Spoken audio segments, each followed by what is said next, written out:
የሆነ ክለብ ተሸነፈ ብሎ የሚያለቅስ ወገኖቹ እየታረዱ ምንም የማይመስለው ሰው የጤና ነው? እብደት ማለት እኮ ይሄ ነው። 7 የጸሎት ስርዓታት አሉ አይደል? አንድ ሰው በአንድ ጊዜ ቆም ያደርጋቸው። መጀመሪያ ምን በሌላ ቀጥ ብለህ ቁም፣ ቀጥሎ ምን አድርግ ታጠቅ ይላል። አሁን ምን ሆኖ ከባድ? ይሄ እንደ ትልቅ ቀንበር የሚወስድ ሰው ካለ እውነት በሽተኞች ነን ማለት ነው። እንሞክረው። ቢያንስ የሚቻለውን ሞክረን በማይቻለን ልምምድ እያደረግን ፈጣሪያችን ምሕረት እየለመንን እንቀጥላለን። ለምሳሌ 7 የጸሎት ጊዜያት አሉ አይደል? የመነኮሳት አይደለም እኮ ለሁላችንም የታዘዙ ናቸው። የስግደት የጸሎት ጊዜያት አሉ። 7ቱን በአንድ የዘላችሁ ግቡበት አለ። እስኪ ግን 1 ብለህ ጀምር፣ 2 አድርግ። በነግ ትጀምራለህ አይደለም? 2ኛ የምትጨምር የት ነው? ሰርክ። 3ኛ የት ነው? ንዋም እያሳደግከው ስትሄድ። 4ኛ የት ነው? መንፈቀ ሌሊት። ጊዜህን አጥፍተህ ገንዘብን አጥፍተህ አይምሮን አጥፍተህ አንዱነት ወቁ። ስሜትህን ለሰጠው ነገር በሙሉ ባሪያ እንዳትረሷት። ደህና ዋላችሁ። ስሜትህን በሉ እስቲ ለሰጠህበት ነገር ሁሉ ባሪያ ነህ። ሰውን ስተች ምን እያልክ ነው? በጀርባው እኔ አደርገዋለሁ እያልክ አይደለም። ምንድን ነው ነገሩ? ትችት ከጀርባው ትዕቢት አለው። ትዕቢት ደግሞ ጠላት ይጠራል። ጠላት ደግሞ መጥቶ ይሰራውን ይሰራል። የማይገባውን የሚያይ አይንህን፣ የማይገባውን የሚሰማ ጆሮህን፣ የማይገባውን የሚናገር አንደበትህን፣ የማይገባውን የሚነካ እጅህን፣ የማይገባውን የሚረግጥ እግርህን፣ የማይገባውን የሚያስብ ልብህን ገስጽ ማለቱ።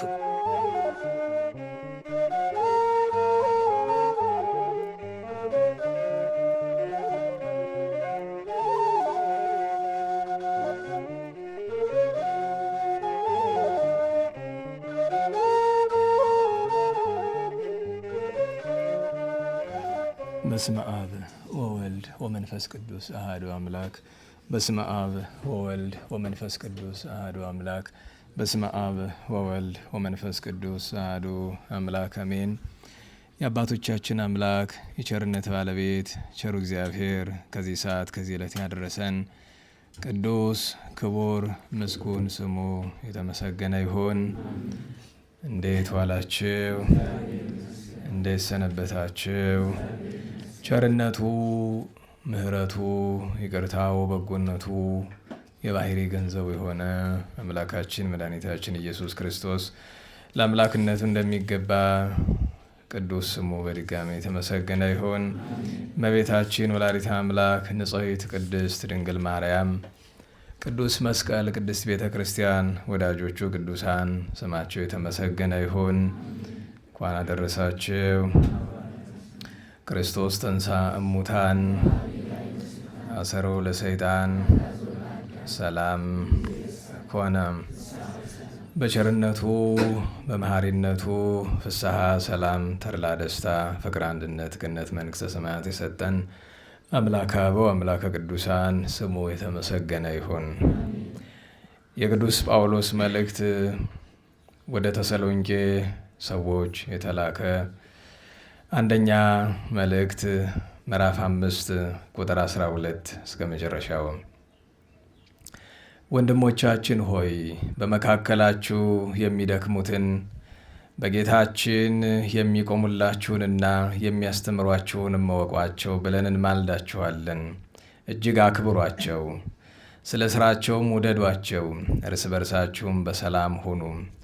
ወንድሞቻችን እንማልዳችኋለን። ያለ ሥርዓት የሚሄዱትንም ገስጿቸው፣ ያዘኑትንም አረጋጓቸው፣ የደከሙትንም አጽኗቸው። ሁሉንም ታገሱ። በክፉ ፋንታ ክፉ እንዳታደርጉ ተጠንቀቁ። ነገር ግን ዘወትር እርስ በርሳችሁ ለሌላው መልካም ነገርን ትሰሩ ዘንድ ተሽቀዳደሙ።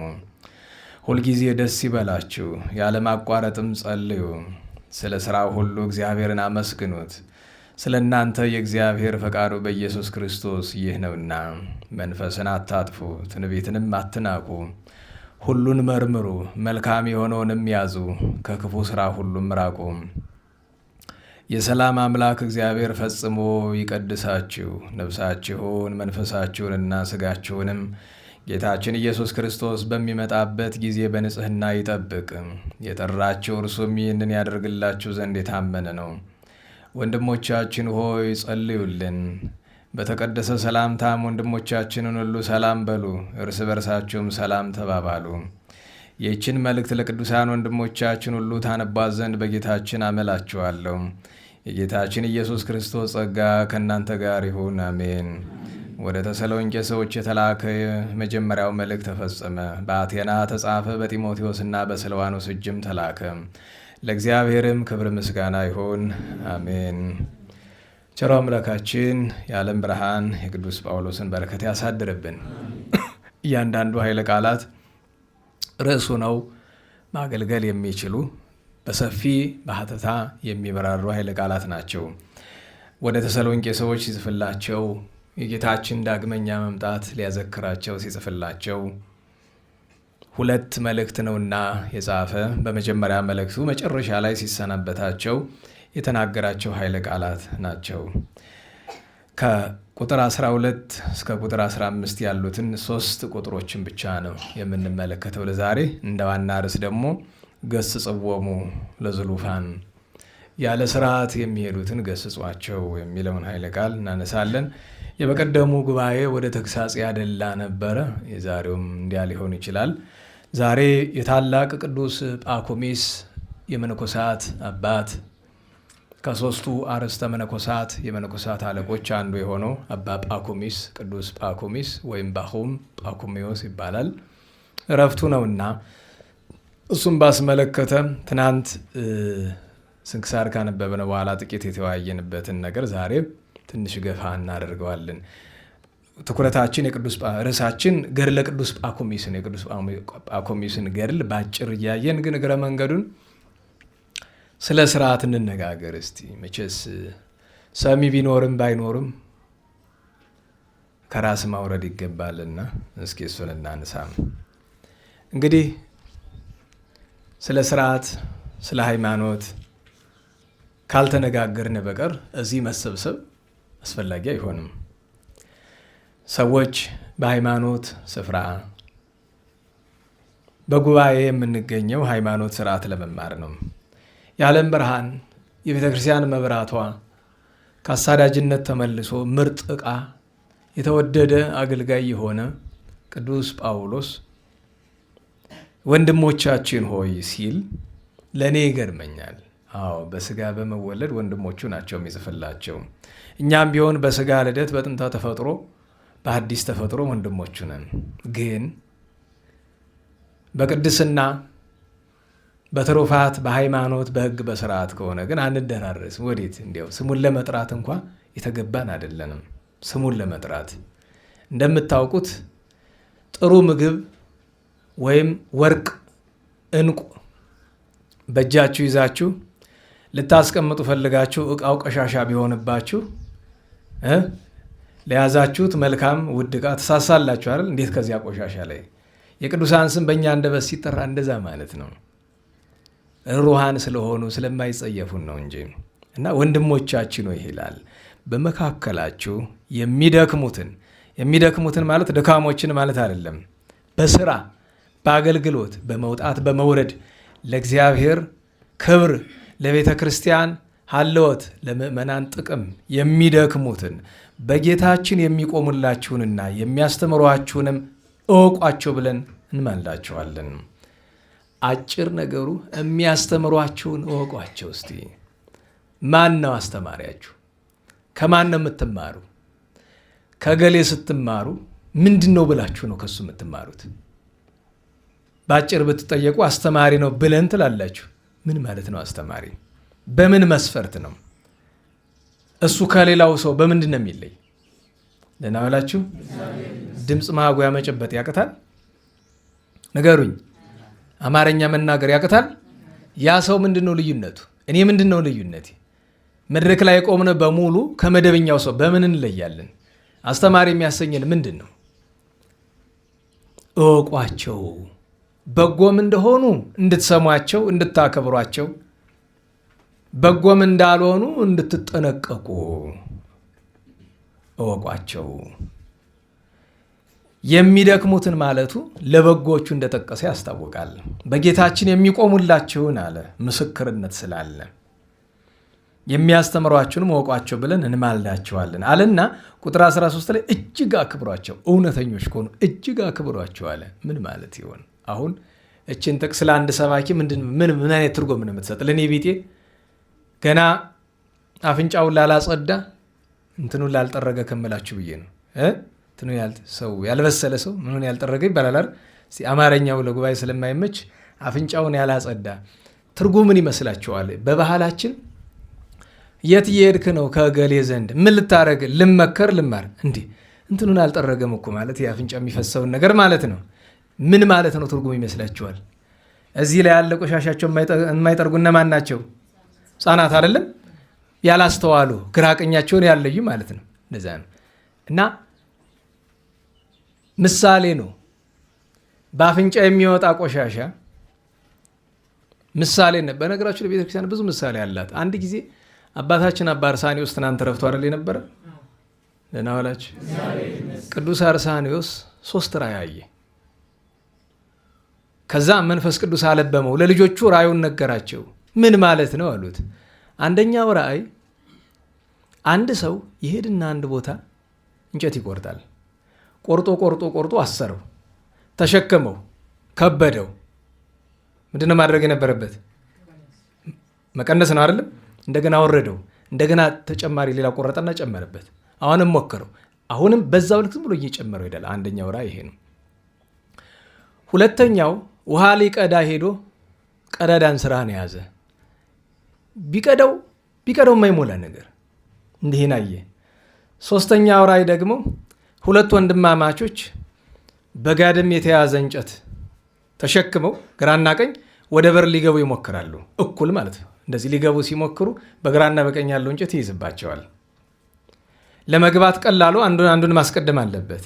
ያንን ስላልፈለጉ ሁለቱም ሳይገቡ ቀሩ። ይህንን ሲነግራቸው ምን ማለት ነው አባታችን አሉት። የመጀመሪያው እንጨት እየቆረጠ እየፈለጠ የሚሰበስበው ኃጢአትን አብዝቶ የሚሰራ ሰውን ይመስላል።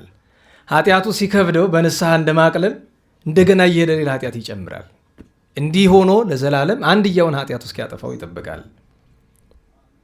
ሁለተኛው በቀዳዳን ስራ ውሃ እየቀዳ የማይሞላለት ምጽዋትን የሚሰጥ በጎ ስራን የሚሞክር ግን ውዳሴ ከንቱን የሚወድ እና ፍትህን የማያውቅ ሰውን ይመስላል። በጎውን ይሰራል ግን ይጠፋበታል። ውዳሴ ከንቱ ይበላበታል። ሶስተኛው እንጨት ተሸክመው ወደ በር ለመግባት የሚሞክሩ ሰዎች እንጨት የተባለ አርዑተ ክርስትና ነው፣ አርዑተ ክርስቶስ ነው። ስለ ጌታችን ብሎ ብዙ ገድል ተሸክመዋል። ነገር ግን ትዕቢተኞች ናቸው። በትዕቢታቸው ምክንያት ሁለቱም ከበር ሳይገቡ እንደቀሩ ከመንግሥተ ሰማያት በአፋ ቀሩ። ሁሉ ነገር ምሳሌነት አለው እና እንደዚህ አንድ ሰው አባቶቻችን ይህ አፍንጫውን ያላጸዳ ማለት እዚህ የሚወጣው ቆሻሻ ኃጢአት ሞልቶ ሲፈስ፣ በነገራችሁ ላይ ኖርማሊ ዝም ብለን እኮ አይፈስም አይደል?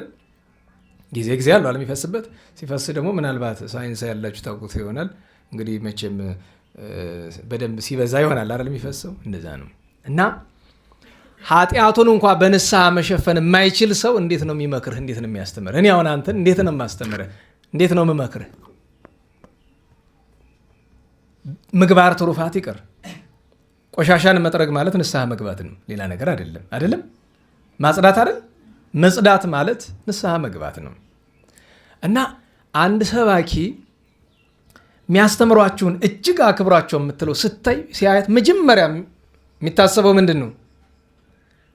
እንዴ እንደዚህ አይነት የመጽሐፍ ቃል እያለ ለምንድን ነው ታዲያ በደንብ የማያከብሩኝ? ነና ዋላችሁ። ስገባ ስወጣ ብድግ ስትሉ እኔ አንድ ጊዜ ነግሬያቸዋለሁ። እኔ ልንገራችሁ፣ ይሄ ብድግ የምትሉትን ነገር አሁንም ተው። ይህንን እምላችሁ አንደኛ ደስ የማይል ነገር አለ። እዚህ ብድግ ብላችሁ ወጥተህ ደግሞ ታማለህ፣ ታወራለህ። ምን ያደርግልሃል? የእውነቴን ነው። እኔ ተደባብቆ አልወድም። ምን ያደርግልሃል? ሁለተኛ ነገር መነሳት የማይፈልጉ ልጆችን አታስገድዷቸው። አንዱ ሲነሳ ሌላው ማፍሮ ይነሳል እና አታስጨንቋቸው። ብላችሁ ቁጭ በሉ፣ ችግር የለውም። እንትን የሚባል ነገር አለ በዚህ በሸዋ ባህል ውስጥ አንድ ሰው ትልቅ ሰው ቤት ሲገባ ብድግ ይባላል አይደለም? ትልቅ ሰው ሲገባ ብድግ ይላሉ። እግዚአብሔር ይስጥልኝ ታይታችኋል ይላል። ታይታችኋል በእኛ ባህል ማስፈራሪያ ነው። በጎንደር ታይታችኋል። እዛ ግን ታይታችኋል ምንድን ነው? እንዳከበራችሁኝ አይቻለሁ። ከዛ በኋላ ያ ሰውዬ 10 ቢገባ የሚነሳ የለም። ለምን? ታይታችኋል ብሏል። ካላለ ግን ይነሳሉ። 50 ጊዜ ቢገባ ቢወጣም ይነሳሉ። ስለዚህ እንዳይነሱ ምንድን ነው የሚለው? ታይታችኋል ማለትም አክብሮታችሁን አይቻለሁ አትድከሙ እዚህ በኋላ ነው። ስለዚህ ያን ቀን የፈለገውን ያክል ቢገባ አይነሱም። እንግዲህ ዛሬ ይኑር አይኑር አላውቅም። እንግዲህ የድሮ ባህል ነው። በሸዋ የነበረ አንድ ከመልካም መገለጫዎቻችን መካከል በሸዋ አንዱ እሱ ነው። መገለጫዎቻችንም እየበለው በሸዋ ሆነ፣ በትግራይ፣ በጎንደር ሆነ፣ በወለጋ ዞሮ የኛው ስለሆነ መልካሙ ነገር ሁሉ የኛው ነው፣ ክፉም የኛው ነው። በእርግጥ ግን መገለጫ እንዳይሆነን ክፉን እንተዋለን ነው እንጂ እና ስለ መከበር አንድ ሰው ሲያስብ ችግር ነው። ቅዱስ ጳውሎስ ግን ያንን ያለበት ምክንያት ምንድን ነው? በዚያ ዘመን የነበሩ መምህራን፣ እውነተኞቹ መምህራን ግፍ መከራ ይቀበሉ ነበር። በጣም ያዋርዷቸው ነበር። በግብፅ ታውቃላችሁ፣ በነገራችሁ ላይ ካህን በሽተኛ ደግሞ ተነሳበት ናላችሁ። ወቅት አለው መሰለኝ አይደለም? ዝም ብሎ ቆይቶ ብድግ ይላል። ይኸውላችሁ እንደዚህ ተደርጎ ሁሉ ደግሞ አለው ዘግቼው እንዴት ዋላችሁ?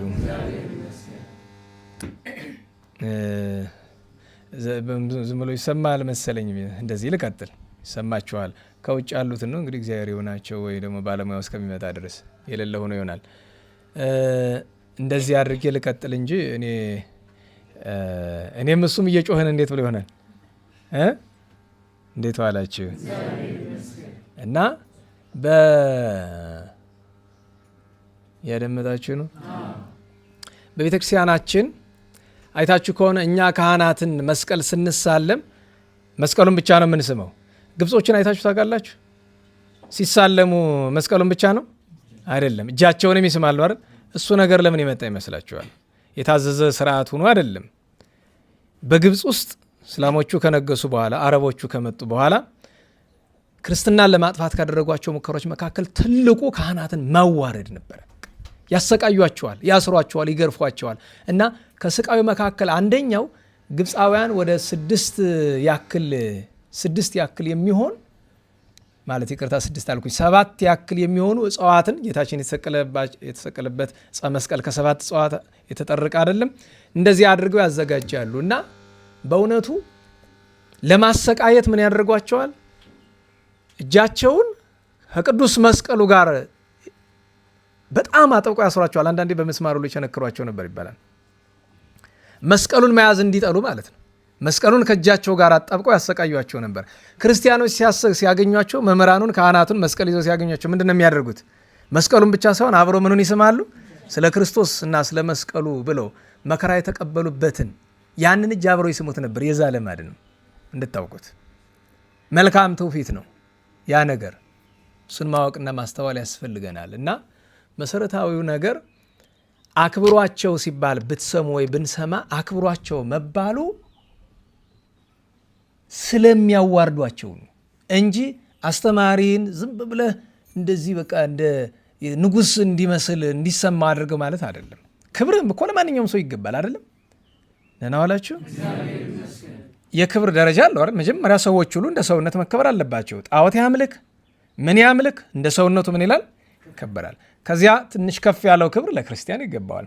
ከክርስቲያን በጎ ለሚሰሩ፣ ከዚያ በላይ ለዲያቆናት፣ ከዲያቆናት በላይ ለካህናት፣ ከካህናት በላይ ለመነኮሳት፣ ለጳጳሳት የበለጠው ክብር ይገባል። እንደየደረጃው ክብር አለው። ግን እንዲታበዩ አይደለም። አቦ እንድንላቸው፣ ጌቶች እንድንላቸው አይደለም።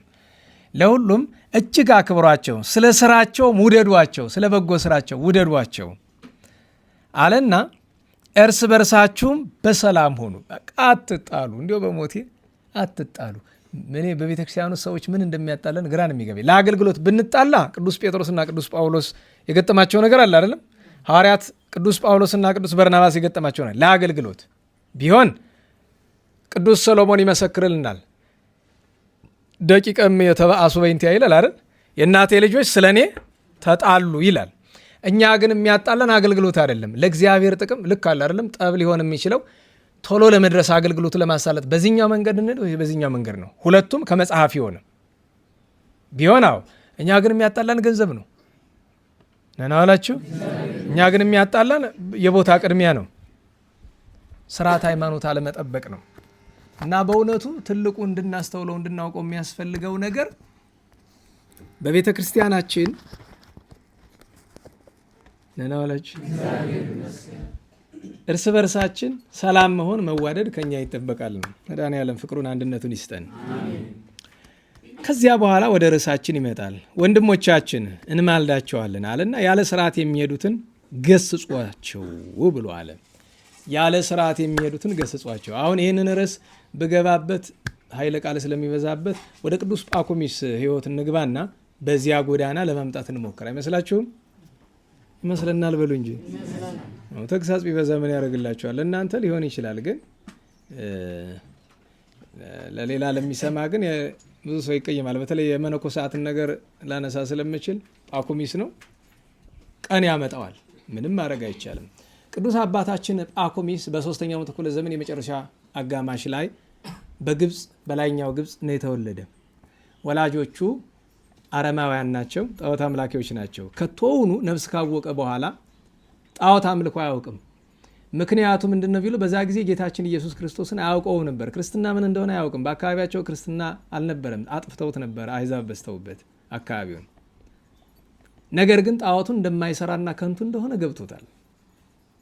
በዚህ ምክንያት አባታችን ቅዱስ ጳኩሚስ ቤተሰቦቹ አስገድደው ወደ ጣዖት ቤት ሲሄዱ በዚያ ያሉ አጋንንት፣ በዚያ ያደሩ አጋንንት ይጮሁ ነበረ። አንዳንድ ጊዜ የሚያሳዩቸውን አጋንንት ምልክት ያሳዩ የለ የሐሰት ምልክት፣ ያንን ያቆሙባቸዋል። ለምን ብለው ሲጠይቁ አጋንንቱ ድምፅ ያሰማሉ። ይህን ሰው አስወጡልን ከዚህ አንፈልገውም ነው የሚሉ እና ወላጆቹ ይፈሩ ነበር አደጋ እንዳይደርስበት እያሉ። እንዲህ እያለ ኖረ። ዘወትር ወደ ሰማይ ያንጋጥጣል፣ ይለምናል፣ የማላውቅህ አምላክ ምራኝ እያለ። በዚህ መካከል የዲዮቅልጥያኖስ ዘመን አለቀና መክሲሚያኖስ ከቆስጠንጢኖስ ጋር ጦርነት ሊገጥሙ ቅዱስ ቆስጠንጢኖስ በፈለገ ባዶስ በሰማይ በከዋክብት አምሳል መስቀል ተመለከተ። በላዩ ምን የሚል ጽሑፍ ነበረ? ኒቁስጣኑ ወይም ኒቁስጣጣኑ የሚል ጽሑፍ ነበረ። በዚህ የመስቀል ምልክት ጠላትን ድል ታደርጋለህ። ይህንን ሲሰማ ሰራዊት ሰብስቡልኝ ብሎ አለ። እሱ ያለ በውድ ነው፣ ግን መቼስ ችግር አይደለ? የተላከ አፈሌ በውድ የተባለውን በግድ ያደርገዋል። በግድ አፈሳ ተጀመረ እና እሱን ከመንገድ አግኝተውት አፍሰው ወሰዱት ለውትድርና። አፍሰው ወስደውት የሚሰለጥኑበት ቦታ ላይ አጋጣሚ የክርስቲያኖች መንደር ነበረ እና የሚያደርጉት ነገር እሱ ካደገበት መንደር ጋር አይገጥምም። ለምን ቢባል ያደገበት መንደር አረመኔው ይበዛል። እዚያ ግን እነዚህን ወታደሮችን አያውቋቸውም፣ ግን ያበሏቸዋል፣ ያጠጧቸዋል፣ ይንከባከቧቸዋል። ክፉ እያደረጉባቸው በጎ ይመልሱላቸዋልና አልገባዋል እና ከዚያ ያሉትን ጓደኞቹን አብሮት የነበሩት ወታደሮችን ምንድን ናቸው እነዚህ ያለ ክርስቲያኖች? ክርስቲያን ምንድን ነው? እንደዚህ አይነት አምልኮ ያላቸው ናቸው እና ምንድን ነው ምግባራቸው? በጎ መስራት ብቻ ነው። ክፉ ቢያደርግብን በጎ። ይህንን ሁሉ አድርገው ምን ሊያገኙ ስል የዘላለም ሕይወት ብሏሉት። እንደዚህም አለ ብሎ እቺ በልቦ ሆነች። በዚያ ወራት አዋጅ መጣ። አዋጁ ምን ይላል? ቅዱስ ቆስጠንጢኖስ አሸንፎ ስለነበረ መክሲሚያኖስን አሸንፎት መክሲሚያኖስ ወንዝ ላይ ሰጥሞ ስለነበረ ተመልሶ ከላካቸው አዋጆች መካከል አንደኛው ይህንን አውቆ ስለነበረ በግድ የሰበሰባቸውን ወታደሮች ወደ ቤቷቸው መልሷቸው ብሎ ነበረ።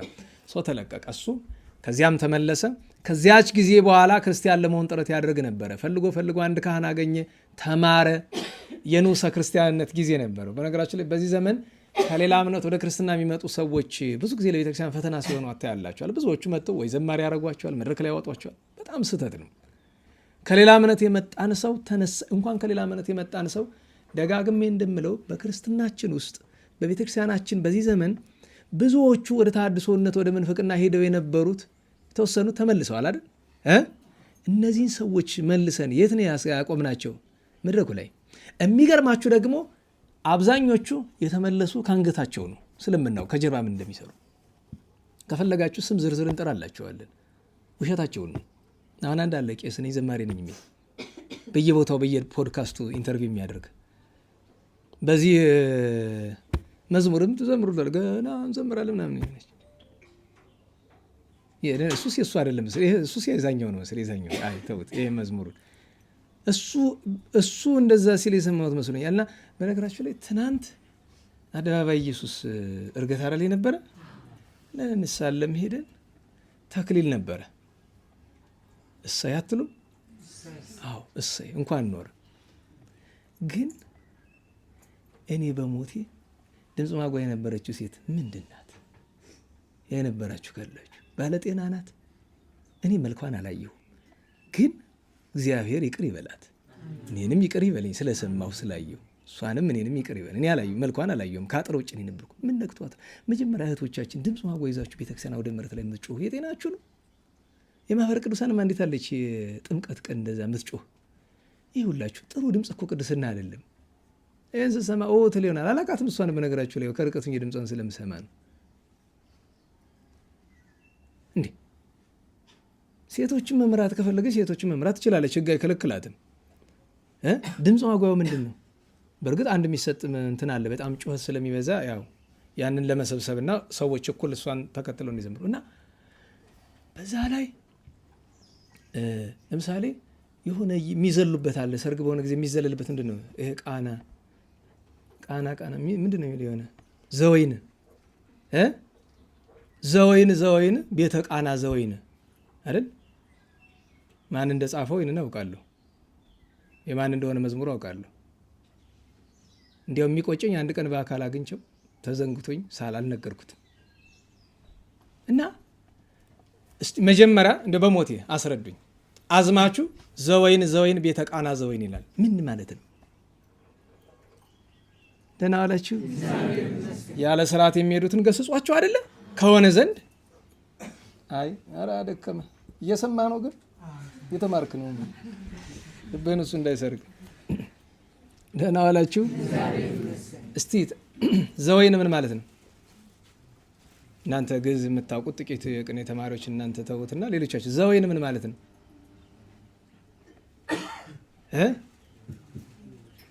እሺ በአማርኛው ዘርፍ አያያዥ እንበለውና እሺ የወይን አይደለም፣ ሁለት ጊዜ የወይን ቤተ ቃና ምንድን ነው?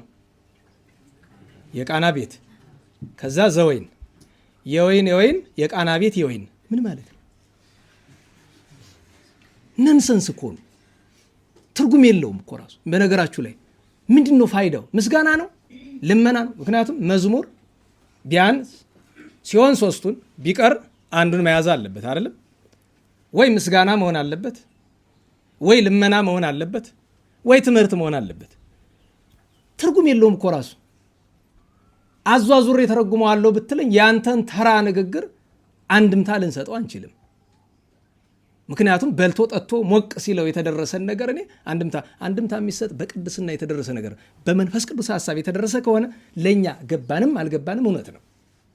ይሄ ግን ማንም የኔ ቢጤ የተራ ሰው የደረሰው ይህን ሲሰማ ቅር ይለው ይሆናል። ምን አገባኝ እኔ። ባይሆን ስላስተናገድከኝ ቤት አመሰግናለሁ። የሆነ ቀን ላይ እንግድነት መቼም እንግዳ ማንም ቢቀበለን ማመስገን አለብን። እና ምንድን ነው ከዛ ደግሞ ፍጥነቱ ነው። ዘወይን ቤተ ቃና ዘወይን ምንድን ነው ፋይዳው? በዛ ላይ የቤተ ክርስቲያኑ ማይክ አለ፣ እንደገና መሆን ታርቦ ተጨምሮበት በየት በኩል ጸሎት ይደረስ? በየት በኩል ሰው ከጊዜ መካነ ምህላ እኮ ነው። ኧረ ተው፣ መካነ ጽማዌ እኮ ነው። የጥሙና መካን እኮ ነው። አደባባይ ኢየሱስ ትልቅ ደብር ነው እኮ። ሁሉም አድባራት ትልልቅ ናቸው። ያ ደግሞ ክብር አለው የተለየ። አንዳንድ ጊዜ ግርም ይለኛል። ይህንን በምንድን ነው ያመጣሁት? ከሌላ እምነት ወይም ክደው የነበሩ ሰዎችን ስናመጣቸው ብዙ ጊዜ የንዑሰ ክርስቲያንነት ጊዜ ስንት ዓመት ነው ይባላል? 3 ዓመት ነው። እንደዛ ሁሉ የመንኩስና ቅዱስ ጳኩሚስ ከሰራቸው ስርዓታት አንዱ አንድ መነኩሴ መመንኮስ ከፈለገ 3 ዓመት በዝቅተኛ መስፈርት መፈተን አለበት። ከፍ ካለ 12 ዓመት መፈተን አለበት።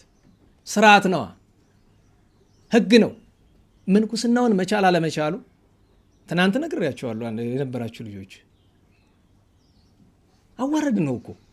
ሰው ክህነት ሲቀበል ለክህነቱ እንደሚመጥን መፈተን አለበት። በነገራችሁ ላይ እስኪ አንድ ምሳሌ ላምጣላችሁ። እኔ ዓለም እንኳ ስርዓቷን ትጠብቃለች። ሰሞኑን አንድ የእግር ኳስ ክለብ ብዙ ጊዜ ጾሞ ቆይቶ ዋንጫ በልቷል መስል አይደል? ከዚህ በፊት አሁን ሰሞኑን የታዘባችሁት ነገር የለም ኢንተርኔቱ ላይ? ድሮ አልነገርኳችሁም? ይሄ ስፖርት ጥንትኑም ሲጀመር ጸረ ክርስትና ነው፣ ጸረ ሰው ነው። በግልጽ መነጋገር ስላለብን ተናግር ያለው ማንም ይቀይም ማንም ይደሰት። ምክንያቱም የስፖርት ሁሉ መቅድም ኦሎምፒክ ነው አይደለም? በግሪካውያን ግሪኮች ኦሎምፒክ ምን ማለት ነው? ስራሱ ኦሎምፒክ ቃሉ ምንድን ነው? የአንድ ጣዖት ስም ነው እኮ፣ የጣዖት ስም ነው። ኦሎምፒያስ የሚባል አታውቁም? ጣዖት አለ እኮ፣ የጣዖት ስም ነው። ለሱ ለዚያ አምላክ የሚቀርብ አምልኮ ነው። ለዚያ ጣዖት አምላክ ለዚያ ጣዖት የሚቀርብ አምልኮ ነው እኮ። በዚህ ዘመን እግር ኳስ በለው፣ ቴኒስ በለው፣ ራግቢ በለው፣ አሜሪካን ፉትቦል በለው፣ ምንም በለው ሪቹዋል ነው። ሪቹዋል አንድ ነገር ሪቹዋል የአምልኮ መልክ አለው የሚባል ምን ሲሆን ነው? ስርዓት ወጥቶለት ከዛ ስርዓት ውጭ መውጣት አትችልም ከተባለ ያ ስርዓት ከወጣለት ያ ስርዓት ምን ያደርገዋል? የአምልኮ መልክ ይሰጠዋል። ሰሞኑን አታዩም? ሰው እንደዛ ጨርቁን ጥሎ ሲያብድ። በነገራችሁ ላይ ይሄ ክለብ ዋንጫ አገኘ ተባለ። እኛ ምንድን ነው የምናገኝ? በጣም የሚገርመኝ ነገር ጊዜህን አጥፍተህ ገንዘብን አጥፍተህ አይምሮን አጥፍተህ አንድ እውነት ወቁ፣ ስሜትህን ለሰጠው ነገር በሙሉ ባሪያ ነህ። እቺ እንዳትረሷት። ደህና ዋላችሁ። ስሜትህን በሉ እስቲ ለሰጠህበት ነገር ሁሉ ባሪያ ነህ። ያ ነው አምልኮ ማለት። በነገራችሁ ላይ አምልኮ ማለት እሱ ነው። ሲያለቅሱ ምናምን ሲሉ በቃ ልሞት ነኝ ምናምን ያቺ ደቂቃ ምናምን የዛኛው እነሱ ዋንጫ በሉበት የተባለው የሁለተኛ ደረጃ ላይ እና እዛኛው ደረጃ ላይ ያለው እግር ኳስ የመጨረሻ 1-1 አይደል የነበሩ? እንዴት አወክለኛል ደግሞ አንተም ታያለህ ማለት ነው። የአንተ ብጤ በሽተኛ አይደለሁኝ ግን እንዳንተ ሳይሆን ባላፊ አግዳሚ ነው። እና ሰው ፊሽካ ነፋ ዳኛ ይላል፣ አይሰማውም እኮ እዛ እንግሊዝ ውስጥ ያለው ዳኛ እዚህ ኢትዮጵያ ውስጥ ፊሽካውን ንፋው አልቋል ምናምን እብድ ሆነ። ያላበደ ሰው የለም። ከዛ በኋላ ደግሞ በየድሮ ዛሬ ቀረ መሰል እንጂ ስፖርት ገብቶ ወያላ ዝም ምናምን የተባለ እዛ ጨፍራል። በቃ ይኸውላችሁ አድገንበታል፣ ኖረንበታል፣ እንደ ጎዳና አውቀን ትተነዋል። ግን እኔ አስቡት በእግር ኳስ ውስጥ አንዲት ነገር በዛ በስፖርት ውድድር ውስጥ አንዲት ነገር ከተሰራው ስርዓት ፊፋ ካወጣው ህግ የኤፍኤ ወይም የአውሮፓ እግር ኳስ ማህበር ከሚያወጣው ወይም ኤፍኤ የእንግሊዝ እግር ኳስ ማህበር ከሚያወጣው ህግ ውስጥ አንዲት መጣስ ይቻላል? ብትጥስ ምን ይጠብቃል? ፋይን ይባላል አይደለም? ቢጫ ይሰጣል፣ ቀጥሎ ቀይ፣ ከዛ በኋላ ደግሞ ባን ትደረጋለህ። ከዛ ከእግር ኳስ ሙሉ በሙሉ ልትወግድ ትችላለህ። የቀድሞዎቹ የፊፋ እና የኤፍኤ ፕሬዚዳንት የነበሩት ጆሴፍ ሴፕላተር እና ሚሼል ፕላቲኒ ከስፖርቱ ዓለም ተወግደዋል አይደለም? የምታውቁ ብዙዎቻችሁ በተለይ ወንዶቹ የዚህ እና ዓለም ለስርዓቷ ምን ያህል ነው የምትጠነቀቅ? እኛ ምን ሆነን ነው ታዲያ? ምን ነክቶን ነው? ለዘላለም ህይወት ስርዓት እነሱ ለቀላሏ ነገር እያንዳንዷ። በነገራችሁ ላይ ብዙ ወንድሞቻችን ከቤተክርስቲያን ህግ ይልቅ የጨዋታውን ህግ ያውቃሉ። ለምሳሌ ኦፍሳይድ ምን እንደሆነ ታውቃላችሁ አይደለም? ኦፍ ምን ማለት ነው? ኦፍና ሳይድ ተገናኝተውናል። በነገራችሁ ላይ ኦፍሳይድ ሰው የሚመስለው በቃ የሆነች ነገር፣ ህጉ ከባድ ነው። እንኳን ለአንተ በአይን ለምትመለከተው ለቫር እንኳን ቫር ምንድን ነው? ቪዲዮ አሲስታንት ሬፈሪ ነው አይደለም? ለእነሱ እንኳ ይቸግራቸዋል። ግን አንተ የኦፍሳይድን ነገር በደንብ አድርገህ አጥንተሃል። ስርዓተ ጾም አታውቅልኝም እንጂ።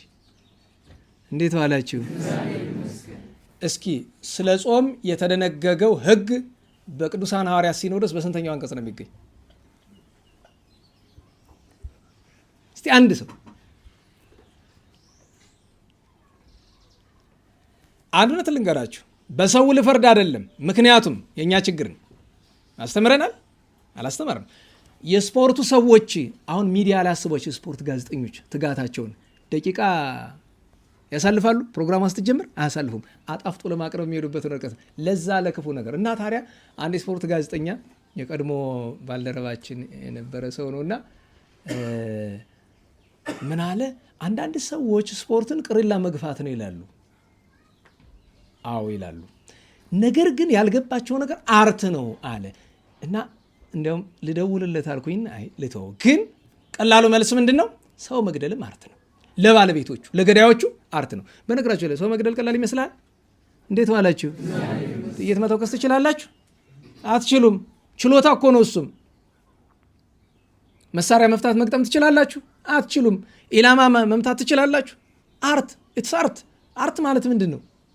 የሆነ ድካም የሚጠይቅ ችሎታ አይደለም? አንድ ነገር ድካም የሚጠይቅ ችሎታ ስለሆነ ጠቃሚ ነው ማለት ነው።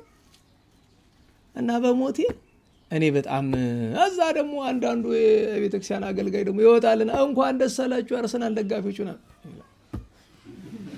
ኧረ ተው እባክህ ማረን። እኔ ግን አንድ የቤት ስራ ልስጣችሁ፣ ቀላል በጣም የመጨረሻ ቀላል የቤት ስራ ልስጣችሁ። አደራ ኢንተርኔት ገብታችሁ ኢንተርኔት ማትጠቀሙ እንዳትሞክሩት እህቶቻችን፣ ተውት። እናንተ ግን ኢንተርኔት የምትጠቀሙ አንዲት የቤት ስራ ልስጣችሁ። የእንግሊዝ ፕሪሚየር ሊጉ እንግዲህ ሻምፒዮንሺፕ አለን እያለ ሊግ 1 ሊግ 2 እያለ ይቀጥላል። ፕሪሚየር ሊጉ ስንት ክለቦች ነው ያሉት? ተናገሩም አታውቋትም ስል 20። ከነዚህ መካከል በጣም ከፍተኛ ስም ያላቸው 3 ክለቦች አሉ። ማንቸስተር ዩናይትድ፣ አርሰናል እና ሊቨርፑል በታሪክ አይደለም የታወቁ ተቀናቃኞች ናቸው አይደል? የሶስቱን ታሪክ አጥኑ አልላችሁም። እስኪ ሎጎቸው ትርጉሙ ምንድን ነው በሉ እስኪ። የማንቸስተር ዩናይትድ ሎጎ እዚህ ግራ ደረታቸው ላይ የሚያስቀምጡት ስዕል የማን ነው? የሰይጣን ነው። አታውቁም? ይሄን ስማቸው ምንድን ነው? ሬድ ምንድን ዴቪልስ አይደል? ዴቪል ምንድን ነው? ሰይጣን እኮ አይደል? ቀይ ሰይጣኖች አይደል የሚባል አታውቁም እንዴ? ግን ራሳችሁን አደንቁራችኋል እንጂ ቃሉን ታውቁታላችሁ። የማንቸስተር ዩናይትድ ኦፊሻል የደጋፊዎች ቻንት አለ አይደለም? እንደዚህ አንደኛው የሎጎ ቻንት ምንድን ነው? ፎሬቨር ዴቪልስ ነው የሚለው። ዘላለም ሰይጣኖች ነን ማለት ነው። የማንቸስተር ደጋፊ ኢትዮጵያ አሁን አሜሪካ፣ ለንደን፣ ማንቸስተር ከተማ አሁን የትም እንደዛ ነው አይደል? ለዘላለም ሰይጣን ነን ነው የሚሉት አይደል? ከዛ ቀጥልና የሊቨርፑል ሎጎ ላይ ያለ የሆነ አውራ ዶሮ ብሎ ኦርነስ የሆነ ነገር የሚመስል ይታያል። ክንፉ ከፍ ያለ ምናምን ነገር እስኪድና ቼክ አድርገው ምን እንደሆነ ምልክቱ። ከዛ የአርሰናል ስትመለከተው መድፍ ነው አይደል የምታየው። ለምን ሲባል መጀመሪያ የመሰረቱት በ1880ዎቹ ወር 90ዎቹ እንደዚህ ሮያል እንትን ነበሩ፣ ይሄ መድፍ ምናምን የሚሰሩ ይላል። አርሰናል ራሱ ባይሰልፍ ስሙ እንደዛ ነው። ነገር ግን የአርሰናል ሎጎ ላይ ከመድፉ በታች ያሉትን 3 ቃላት የግሪክኛ ቃላት ናቸው። ተርጉማቸው ውረድና ኢንተርኔት ላይ ኮፒ አድርጋቸውና ፔስት አድርጋቸው። 3ቱም የጣዖት ስሞች ናቸው፣ የግሪክ ጣዖት ስሞች ናቸው። 3ቱም በታች ያሉት ስሞች አውቃለሁ። ይህም ትርጉም አይሰጠውም ለብዙ ሰው። እኔ ግን መድኃኒዓለም ከዕዳ ነፃ እንዲያደርገኝ እኔ እናገራለሁ። እንዳልኳችሁ ያልኖርንበት ነገር አለም፣ የኖርንበት ነገር ነው። እንዲያውና ነገሩን ያነሳሁት ለምንድን ነው? ዓለም ለኃጢአት፣ ለክፋት፣ ለምድራዊ ስርዓቷ ይህንን ያክል ስትጨነቅኛ ለምንድን ነው ሃይማኖታዊ ስርዓታችን መጠበቅ ያቃተን ነው? ያለ ስርዓት የሚሄዱትን ገስጹ ነው አይደለም? በዚህ ዘመን ምናልባትም ስርዓት የማይጠበቅበት ብቸኛው ተቋም እኮ ሃይማኖቱ ነው። በተለይ ኢትዮጵያ ኦርቶዶክስ ተዋሕዶ ቤተክርስቲያን ባለቤት የሌለው። በነገራችሁ ላይ ሁሉ አካል ለምሳሌ መንግስት ያወጣው ህግ አለ አይደል? ነገሩኝ። ወንጀለኛ መቅጫ አለ አይደል? ፍትሐ ብሔር አለ። ብትጥስ ማን አለ? ፖሊስ አለ። አድማ ብተና አለ ምናምን ይባል የህግ አካላት አሉ አይደለም? እነሱ ለማን ይሰጡሃል? ለአቃቢ ህግ። አቃቢ ህግ ፍርድ ቤት ያቀርባል። ፍርድ ቤት ወህኒ ይጨምራል። በትክክል ከተሰራበት ጥሩ ነው፣ መጥፎ ነው? ጥሩ ነው። ሌላም ሂድ፣ መስሪያ ቤት ላይ ሂድ፣ ህጉ ይነገራል። በዛ ካልተመራ ደሞዝን ትቀጣለህ፣ እምቢ ካልክ ትባረራለህ። ስለዚህ የትም ተቋም ብትሄዱ መንግስት ውስጥ ያሉ ተቋማት ሆነ የግል ተቋማት ምን አለ? ህግ አለ። ለህጉ ደግሞ ማን አለው? አስጠባቂና ባለቤት አለው። በኢትዮጵያ ኦርቶዶክስ ተዋሕዶ ቤተክርስቲያን በቤተክርስቲያናችን ውስጥ ህግ አለ የለም? አረ በሞቴ አለ። ስርዓት አለ የለም? ትልቁ ግን ምን የለም? አስጠባቂ የለም፣ ባለቤት የለውም፣ የኔ ባይ የለውም። ተባብረን እናጥፋው ነው ነገሩ። ከጥቃቅኑ ነገር ጀምሮ የስራ አጠቃቅን ባይኖረው እስከ ትልቅ ነገሮች እስከ ጵጵስና ሹመት ድረስ ህጉ ባለቤት አልባ ነው። ማንም በፈለገው በዛ የሰፈር ጳጳስ ይሾማል። ይሻላል እኮ በነገራቸው። ለዚህ አሁን የቀበሌ 9 ሰብሰብ ብለን በቃ ማን ይሻላል እዚህ መካከል ትላለ። በቃ ማን ይሻላል? ጺሙ ያደገ ሰው እንፈልግ፣ ወደ እኔ እንዳይመስል እሱ ወይ ደግሞ ሌላ እንደዛ አይደል? ልክ አሜሪካን ውስጥ እንዳሉ ፕሮቴስታንቶች ማለት ነው። አሜሪካን ውስጥ ያሉ ፕሮቴስታንቶች ሞቅ ሲላቸው ተሰብስበው ይሄኛው ቢሾፕ አልተመቸንም፣ አዲስ ሾማላችሁ አትሾም ይሏቸዋል። የለም በቃ የራሳችን እንሾማለን። ከዛ ማን ይሻላል? እገሌ ይሻላል፣ በቃ ሆናል ይባላል። ከዛ ደግሞ ሞቅ አላቸው። በዚህ ዘመን አማርኛ ደበራቸው። ለምንድን ነው ወንድ ብቻ? አንዲቱን ሴት አመጡ። በቃ ቢሾፕ ነው ይሻላል። ዛሬ በኋላ ደግሞ ቢሾፕ ነው ለወንድ ነው። ደግሞ እንግሊዘኛው ምን ብሎ እንደሚቀየር አላውቅም። እንደዛ እኛ እኮ እንደዛ ነው። ትንሽ ነው የቀረን በየሰፈሩ ጳጳስ። ለምንድን ነው አማራ ጳጳስ የማይሾም? ለምንድን ነው ትግሬ፣ ለምንድን ነው ኦሮሞ እየተባለ ማለት? ከቤተ ክርስቲያኑ ሕግ የሚጣሱትን እኮ አይደለም መቁጠር የሚቀለው፣ የሚጠበቁትን መቁጠር እኮ ነው የሚቀል። ድሮ ከንፍሮ ጥሬ ይባላል አይደል? አሁን እኮ ከጥሬ መካከል ንፍሮ መምረጥ ነው የሚቀለው። የትኛው ስርዓት ነው የሚጠበቅ? አረ እንደ ከቀላሉ ከቤታችን ጀምሮ በቅዳሴ ውስጥ የሚጠበቅ ስርዓት ታውቃላችሁ? የትኛው ነው? ተጨንቀን ይሄን ስርዓት ለምን እንደዚህ ያደረግኩት ብሎ ውይይት አለ በአገልግሎት ውስጥ ታውቃላችሁ? ዲያቆናት ሳምንታዊ ወራዊ ውይይት ላይ በቅዳሴ ጊዜ ይሄ ስርዓት፣ በኪዳን ጊዜ ይሄኛው ስርዓት ተጥሷል ተብሎ መወቃቀሻ እንኳ ፕሮግራም አለን። እንዲያውም እዚህ ይሻላል። መሀል ሀገር ደግሞ አይጣል። አሜሪካና አውሮፓ ብትሄዱ ደግሞ ምን ይባላል? ዚስ ኢዝ አሜሪካ ይልሃል። ዳገባን መች ጠፋኝ ወንድሜ፣ ምድሩም አሜሪካ እንደሚባል። እኔ እየተነጋገርን ያለኩ ስለ ቤተ ክርስቲያን ነው። ደህና ዋላችሁ። አሜሪካ ብትሆን ጃፓን፣ ኒውዚላንድ ብትሆን ደቡብ አፍሪካ፣ ኢትዮጵያ ብትሆን ግብፅ፣ ቤተ ክርስቲያን ስንት ናት? የቤተ ክርስቲያን አንዲት ናት። የትም ቦታ የመንፈስ ቅዱስ ስርዓት ብቻ ነው መጠበቅ ያለበት። እሱ እንድናስተውል ነው። ወደ ቅዱስ ጳኩሚስ ስንመለስ ንዑሰ ክርስቲያንነቱን ጨረሰ፣ ተማረ፣ ያ ካህን አጠመቀው። ከዚያ የአባንጦንስ ዝና በዛ ዘመን እየወጣ ነበርና አባንጦንስ የመጀመሪያው ቅዱስ መነኮስ ወደ በረሃ ወጣ። አባንጦንስን ሲፈልግ ማንን አገኘ? የአባንጦንስን ከመጀመሪያዎቹ የአባንጦንስ ደቀ መዛሙርት መካከል ታላቁ አባ ጰላሞንን አገኘው። ከአባ ጰላሞን ሂዶ ደጁን አንኳኳ። አባቴ ሆይ ክፈትልኝ አለው። ከፈተለት። ምን ፈለግ አለው። ለመነኩስ በአንተ ጥላ ስር ልሆን ፈልጌ። አትችልም አንተ በመነኩስ። ለምን አለው። ስለ መንኩስና ከባድነት ዘርዝሮ አስረዳው። ግዴለህም አባቴ በጸሎት ይችለዋለሁ። አሁንም ያስረዳዋል። አሁንም ግዴለህም። አሁንም እምቢ ሲለው ልፈትነው ብሎ አስገባው። ፈተነው። ቢያየው ንጹሕ ሰው፣ ቅዱስ ሰው፣ ድንግልናውን የጠበቀ የስጋ ብቻ ሳይሆን የአይምሮ የህሊና ድንግልናውንም የጠበቀ ንጹሕ ሰው ነው አገኘው። ታሪኩ ረጅም ነው። አብሮ በገድል ኖሮ እስከ ስርዓተ አስኬማ ድረስ ደረሰ። ከአባ ጰላሞን ብዙ ተምሯል። አባ ጰላሞን ብዙ ፈተና ያሳለፈው ሰው ነው። ለምሳሌ ከአባ ጰላሞን ጋር እያሉ ትንሣኤ ሲደርስ በአስቄጥስ ገዳምና በግብፅ ገዳማት አንድ ስርዓት አለ። ሁሉም መነኮሳት የትንሣኤ ጥቂት ስጋና ወይን ይጠጣሉ። ያች ሰዓት ስትደርስ አባ ጳኩሚስ ማነው አባ ጰላሞን አባ ጳኩሚስን እስኪ ልጄ አዘጋጅ ትንሽ አለው። ወይን ስላላገኙ የወይራ ዘይት ከሌላ ከሚቀመም ነገር ጋር ተደቁሶ ተቀምሞ ቀረበ። ሲቀርብ ልክ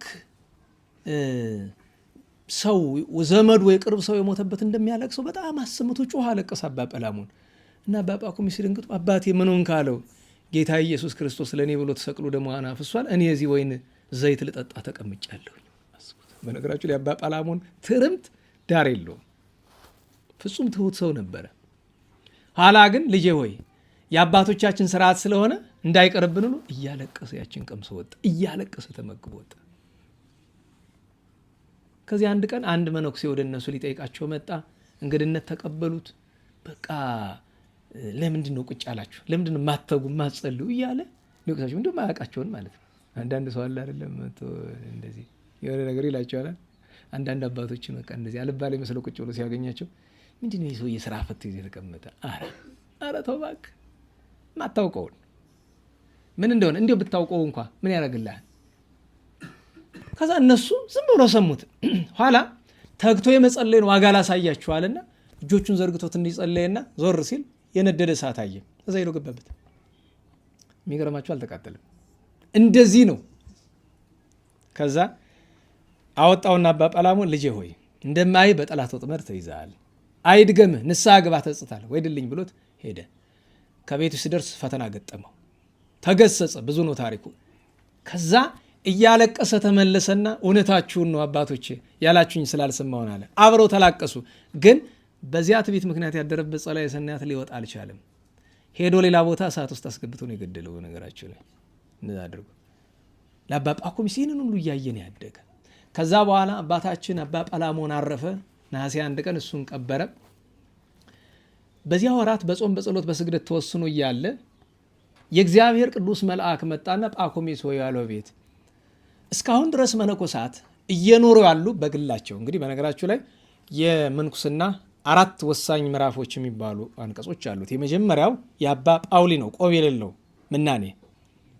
ቆብ የሌለው ብቻ አይደለም፣ ጨርሶ ከማንም ሰው ጋር 80-90 ዓመት ሳይገናኝ የኖረው ምናኔ የአባ ጳውሊ ምናኔ ይባላል። ቀጥሎ የማን መጣ? የአባ እንጦንስ። የአባ እንጦንስ ምናኔ ደግሞ አስኬማ አለው፣ የመነኮሳት ቆብ አለው፣ ቀሚስ አለው፣ ቅናት አለው። እነዚህ ሁሉ አሉት። ደቀ መዛሙርትም አሉ። ነገር ግን ከደቀ መዛሙርቱ ጋር ለደቀ መዛሙርቱ መደበኛ ስርዓት ሳይሰራላቸው እሱን እያዩ አብነት እያደረጉ እንዲኖሩ ነው። ሶስተኛው የአባ መቃርስ ስርዓት ይባላል። የታላቁ መቃራ ስርዓት ደግሞ መነኮሳትን ወደ አንድ ሰብስቧቸው አብሯቸው ከመካከላቸው ይኖራል። አሁንም ግን ስርዓት የለም። አራተኛው ግን የቅዱስ ጳኩሚስ በዓለም የታወቀው ዛሬም ድረስ የሚሰራበት እሱ ነው። ለመነኮሳትን በአንድነት አኖራቸው፣ አንተ አበምኔት ሁን። ከዚያ ብሎ ዝርዝር ስርዓተ ጳኩሚስ የሚባል ነገር ሰማላችሁ አይደለም? በግዕዝም አለ በአማርኛም። ወይዘሮ ዘውዴ እድሜ ጤና ይስጣት፣ በአካል እንኳ አላውቃትም፣ ግን የጻፈቻቸው ጥቂት መጻሕፍት እኔ በዚህ ዘመን እሷን አደንቃለሁኝ። እኔ ህይወቷን በዝና ነው እንጂ ብዙ በአካል አላውቃትም፣ የምንገናኝበት እድልም ስለሌለ፣ ግን መጻሕፍቶቿ እንድናውቃት አድርጓል። የተማረችውን ትምህርት ልስበክበት፣ በአደባባይ ራሴን በቲክቶክ ልናገርበት አይደለም ያለችው። የምትሰራቸውን ስራዎች የእሷን ነገር ማጋለጥ ስለሆንብኛል እንጂ የሰማኋቸው በጎ ነገሮች አሉ።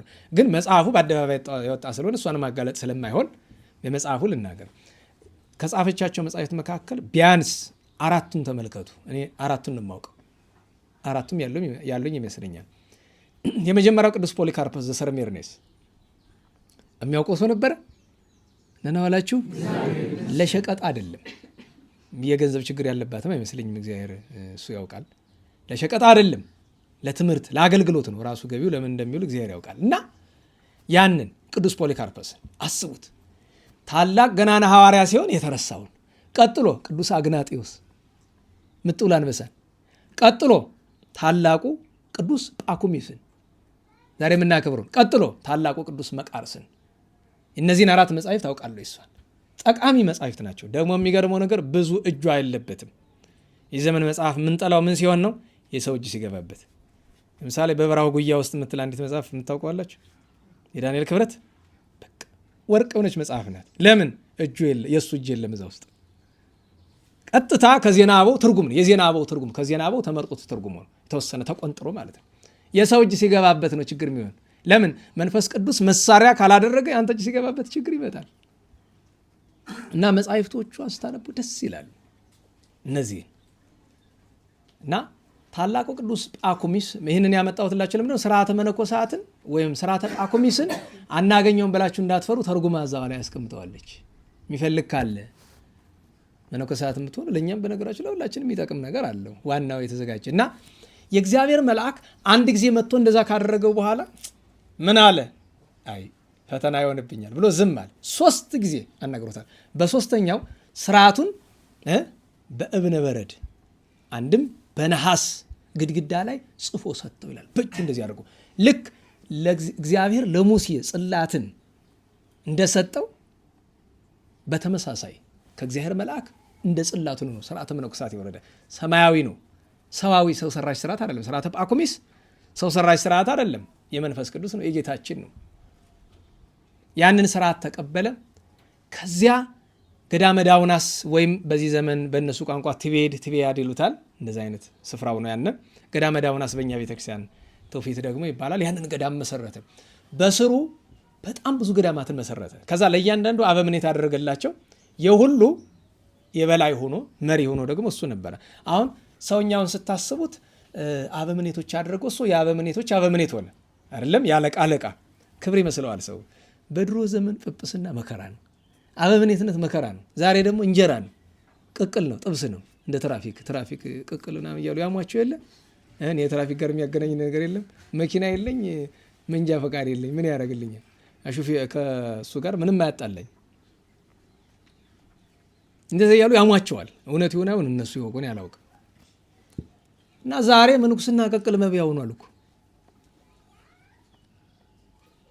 የሆነች ልጅ መጥታ በፊት ነው ሰንበት ትምህርት ቤት ማደግ። ሰንበት ተማሪዎች ያላችሁ እስቲ አንዳንድ ቀን ሞቅ እንዲላችሁ ጥሩ እንነግራችሁ። ጥሩ እኮ ብዙ ጥሩ ነገር አለ እኮ። እኔ ለምንድነው ክፍተታችሁ የምነግራችሁ? የበለጠ እንድትበረቱ ነው። ሰንበት ትምህርት ቤት ተምሬ ባላደግ ዛሬ እምነቴን ክጄ ነበር አለች። ምን ነው አልኳት። ሰርግ ነበረ፣ የአጎት ልጅ ነው እና የአክስት ልጅ ተድራ፣ ከዛ ከመሀል ሀገር ተክሊል ያድርሱ ተብሎ መነኮሳት ከመሀል ሀገር ኢምፖርት ተደርገዋል መጥተዋል። በነገራችሁ ላይ መነኮሳት ተክሊል ማድረስ አይችሉም። በጣም ነውር ነው፣ ኃጢአት ነው። ማድረስ አይደለም ተክሊል ሲደረስ ማየት አይችሉም። መነኮሳት አይችሉም። ከቶ ነው የተከለከለ ነገር ነው። እና እነዛ መነኮሳት ከዛ የኔ ቢጤ ነገረኛ ባለማወቅ ነው፣ እነሱም ባለማወቅ ለስላሳ ማቅረብ ማይዱ ላይ እብድ ሆኑ። ስታይ በሽተኛ መስላለሁ እንዲህ ብሎ አቀረቡ ማለት ነው። ለስላሳ ሲያቀርብለት የፔፕሲ ሚሪንዳ የሚባል ኧረ ይቅር በሉኝ ብሎ ምን ቢያመጣ ጥሩ ነው? ቢራ አንተ ውሰድልኝ ነግራ ገባውና ከዛ ሄዶ ሰው ሲያናግር አንተ የፈለጉ ያኛውን ነው ምናምን ሌብል የሚባለው ውስኪ ማለት ነው ብሎ ያንን እንደዚህ ነው እንጂ ብሎ ከወንበር ደግሞ ደህናውን ወንበር አይመርጡም። በነገራችሁ ላይ ይኸውላችሁ አንድ እንድታውቁት የሚያስፈልገው ነገር በጣም ብዙ ቅዱሳን መነኮሳት አሉ። በከተማ ግን የለም፣ አይገኝም። ስለ ከተማው በከተማ ከተማዋን እነሱ ቆሽሸው ቤተክርስቲያንን ስላቆሸሿት የከተማ መነኮሳት ነው የምንነጋገረው እንጂ በገዳም ያሉት በነገራችሁ ላይ በከተማም እኮ ቅድስና ያላቸው አይጠፉም። ግን እነሱን አብነት አድርገን መጥቀስ የለብንም። በመቃብር ተደብቀው የሚኖሩ እኮ አሉ፣ የምናውቃቸው እኮ አሉ። ነገር ግን ነናዋላችሁ አንድ ሰው በልዩ ችሎታው እሾህ ላይ መቆም ችሎታ ስላለው እሱን ሰዎችን እሾህ ላይ ስለመቆም እናስተምራለን። እንደዛ ማለት ነው። ከተማ ውስጡ ነው ቅድስናውን የጠበቀ መነኩሴ ቢኖርም እንኳ ከሚሊዮን አንድ ነው፣ አይገኝም። ከባድ ነው። ትናንት ያነሳውላችሁ ነገር አለ አይደለም? በግብፅ መነኮሳትን ከከተማ ለማስወጣት ምራቅ ትፉባቸው እስከ ማለት ደርሰዋል እኮ። በወቅቱ የነበሩት ጳጳስ ትፉባቸው እስከ ማለት ደርሰዋል። ምራቅ ትፉባቸው እስከ መባል ደርሰዋል። እና ይሄ ቅዱስ ሰው ያንን የመንፈስ ቅዱስ ስርዓት አቆመ። ያላየው ስቃይ የለም። ለምን ቢባል 7000 ደቀ መዛሙርት እንደነበሩት ልንገራችሁ። ሰምታችኋል ቁጥሩን? ለ7000 ሁሉ የሚያለቅስ እሱ ነበር። 7000 ሁሉ የሚቆጣጠር እሱ ነው። ለምን? የሾመላቸው አበምኔት አለ። ግን አንዱ ሲሳሳት ከመንገድ ሲወጣ ይታወቀዋል በመንፈስ ቅዱስ። በዚያ ምክንያት ያለቅሳል። ሂዶ በአካል ያገኛቸዋል። የሚገርማችሁ ነገር እንዲያው ስለ አባታችን ስለ ቅዱስ ጳኩሚስ አንዳንድ ነገሮችን ልንገራችሁ። ከታምራቱም ከገድሉም ከትሩፋቱም አንዳንድ ነገር ልንገራችሁ። እነሱን እያነሳን እንሄድ። የሚገርማችሁ ነገር ምን ያህል ስራ አጠንቃቂ እንደሆነ እንድናውቀው ብዬ ነው። ይሄ ቅዱስ አባት ከቀናት በአንዱ ቀን አንዲት የታመመች ሴት ይዘው ይመጡና ከገዳሙ በር ያቆሟታል። እንዳያስገቧት። የወንዶች ገዳም ለብቻ ነው፣ የሴቶች ገዳም ለብቻ ነው። እሱ ያለ ከወንዶች ገዳም ነው። አባቷ መጣና ወድቆ አባቴ ሆይ እባክህ ራራልኝ፣ ልጄን ጋኔን አድሮባት እያሰቃያት ነው፣ አንተ በአምላክህ ኃይል እንደምታድናት እኔ አምናለሁ ብሎ አለው። ምን አለው? ልጄ ሆይ እኛ መነኮሳትን ሴት አናይም ብሎ አለው። እባክህ ብሎ ሲዘበዝበው ኋላ ምን አለው? እንግዲያውስ አለው ልብሷን ይዘናና በእሱ ላይ እንጸልይበት፣ ከዚያ በኋላ ትድናለች አለው። ልብሷን ይዞ መጣ። ተቀበለና አባ ጳኩሚስ መለሰለት። ምን ነው አለው? ይሄ እሷ ልብስ አይደለም።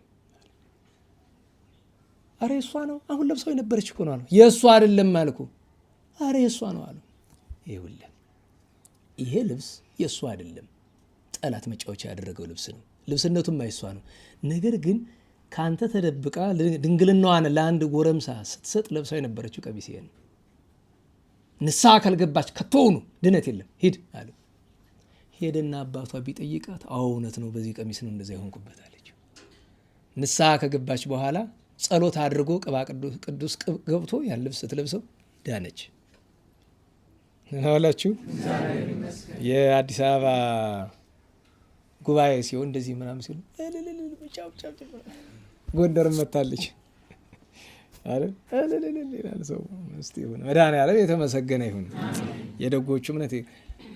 ከዛ አንድ ሰው ደግሞ ይመጣና አባቴ ሆይ ልጄ ታመመብኝ፣ ጋኔን አድሮበት ተጨነኩኝ፣ ምን ላድርግ? ወደ አንተ እንዳላመጣው ችሎታ የለኝም፣ በጣም ነው የሚያስቸግር አለው። ከለመነኮሳት ስርዓተ ማዕድ አላቸው አይደል? ለስርዓተ ማዕድ የተፈተተ ቁራሽ ህብስት አነሳና ውሰድና ይህንን አብላው፣ ነገር ግን የምታበላው በባዶ ሆዱ ነው ብሎታል። ሄደ። ለልጁ ሲሰጠው ልጁ ከየት እንደመጣ አያውቅም፣ ያደረበት ጋኔን ግን ያውቃል። አልበላም አለ።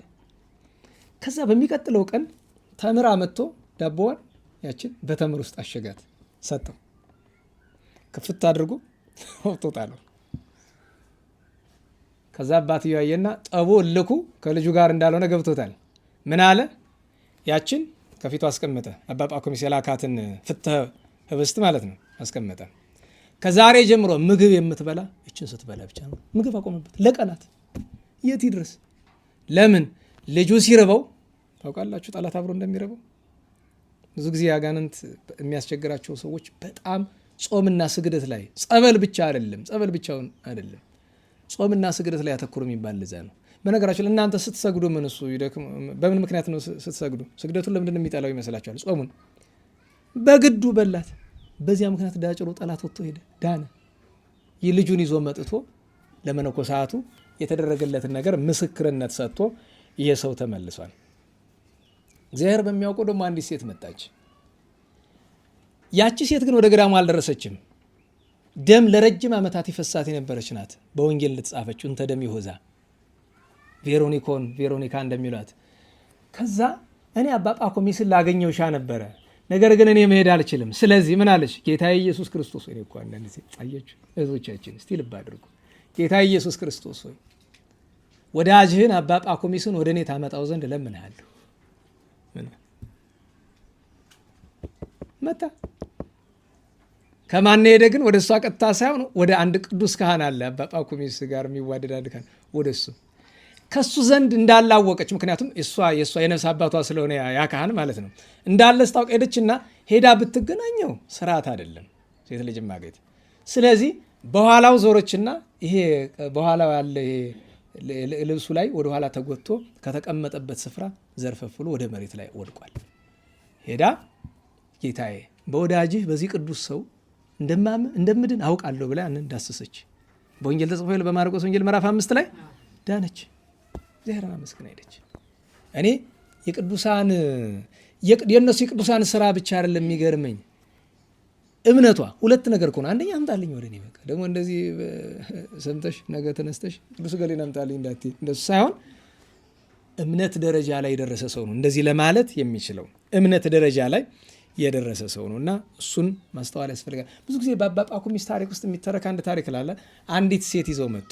እምቢ አሉት። እናስገባታለን አሉ እና ገና ከርቀት እያለች ሳትጠጋ እሷን አይደለም ያያት፣ ከራስ ፀጉሯ እስከ እግር ጥፍሯ እንደ ንብ ቀፎ ሰፍረውባታል። ሰው ደካማ ነው። በዚያውም ላይ ሴት በምን ትችለዋለች? ጌታዬ የእሷን ህመም ወደ እኔ ገልብጠዋል። ክርስትና ምን እንደሆነ እንዲገባን ብዬ ገልብጠዋል። እነዚያ ሁሉ አጋንንት ትእዛዝ ስለሆነ ወደ እሱ መጡና ገቡ። እሷ ድና ሄደች። ገብቶ ከቤቱ መጾም፣ መስገድ፣ መጸለይ፣ መጾም፣ መስገድ፣ መጸለይ ከወትሮ የተለየ ገድል በጣም አበዛ። ከዚያ በሱ ላይ ሆነው እሱን የሚያሰቃዩት እሱን በጾም በጸሎት የሚያሰቃያቸው አጋንንት ሲያወሩ ይሰማቸዋል እና እንሂድ ሲባባሉ ሰማቸው። ለምን? እነሱ ከሚያሰቃዩት ይልቅ እሱ የሚያሰቃያቸው በዛ። ከዛ ይህን ስለሰማቸው ቆዩ እንጂ እንግዶች እኮ ናችሁ፣ ውላችሁ አድራችሁ ነው እንጂ መሄድ አማሰነን እኮ የሰውዬ ከገነት ካባረር ነው ካስወጣ ነው ከአዳም በቀር እንደዚህ ያለ አርበኛ ገጥሞና አያውቅም ብለው መስክረውለት ሸሽተው ሂደዋል ይባላል። አንደኛው ታሪኩ እሱ ነው። እንግዲህ ደቀ መዛሙርቱን በየገዳሙ አሰማርቷቸው ከመነኮሳት ስርዓት መካከል ደህና ዋላችሁ ለንግግር ለስብሰባ የሚሰበሰቡባቸው ጊዜያት አሉ። ከነዛ ጊዜ ውጭ ስትቀመጡ የአበውን ዜና የመጻሕፍትን ነገር ተነጋገሩ እንጂ ተርታ ወሬ ዋዛ ፈዛዛ አታውሩ ይላቸዋል። እና አንድ ቀን ከበዓቱ ወጥቶ ሲመለከት መነኮሳት በአንዱ ስፍራ በአንዱ ገዳም ተሰብስበው ይጫወታሉ። የሚነጋገሩ ቅዱሳት መጻሕፍትን ነው። ቅዱሳት መጻሕፍትን መነጋገር ሲጀምሩ ሰራዊተ መላእክት ወርደው ከበቧቸው። መንፈሳዊ ቃላት ሲነገሩ መላእክት ደስ ስለሚላቸው ማለት ነው። በሌላው ገዳም ግን ዋዛ ፈዛዛ እየተነገረ ነበረ። መጀመሪያ መልካም ሲናገሩ ቆይተው አንተው ዋዛ ፈዛዛ ሲጀምሩ አጋንንት መጥተው ከበቧቸው። ይህንን ነገራቸው። እባካችሁ ልጆች ዋዛ ፈዛዛ እንኳን ለመነኩሴ ለማንኛውም ክርስቲያን ደህና ዋላችሁ እንኳን የምንለው ለመነኩሴ ለምንድን ነው? መነኩሴ ከሰባ ዓለም የተለየ ነገር ይጠበቅበታል። ለምን? ዓለምን ትቻለሁ ለክርስቶስ ሎቱ ስብሐት ሙቻለሁ ብሎ እስመ አነ ምውት በኀበ ዓለም ብሎ ወዓለምኒ ምውት በኀቤ ዓለም በእኔ ዘንድ የሞተች ናት። ቅዱስ ጳውሎስ አይደል እንደዚያ ያለ? የዓለም ብርሃን ዓለም በእኔ ምንድን ናት አለች? ሞታለች። ምንም ከሷ መፈልገው ነገር የለም። መነኩሴ ማለት እኮ እንደዚህ ነው።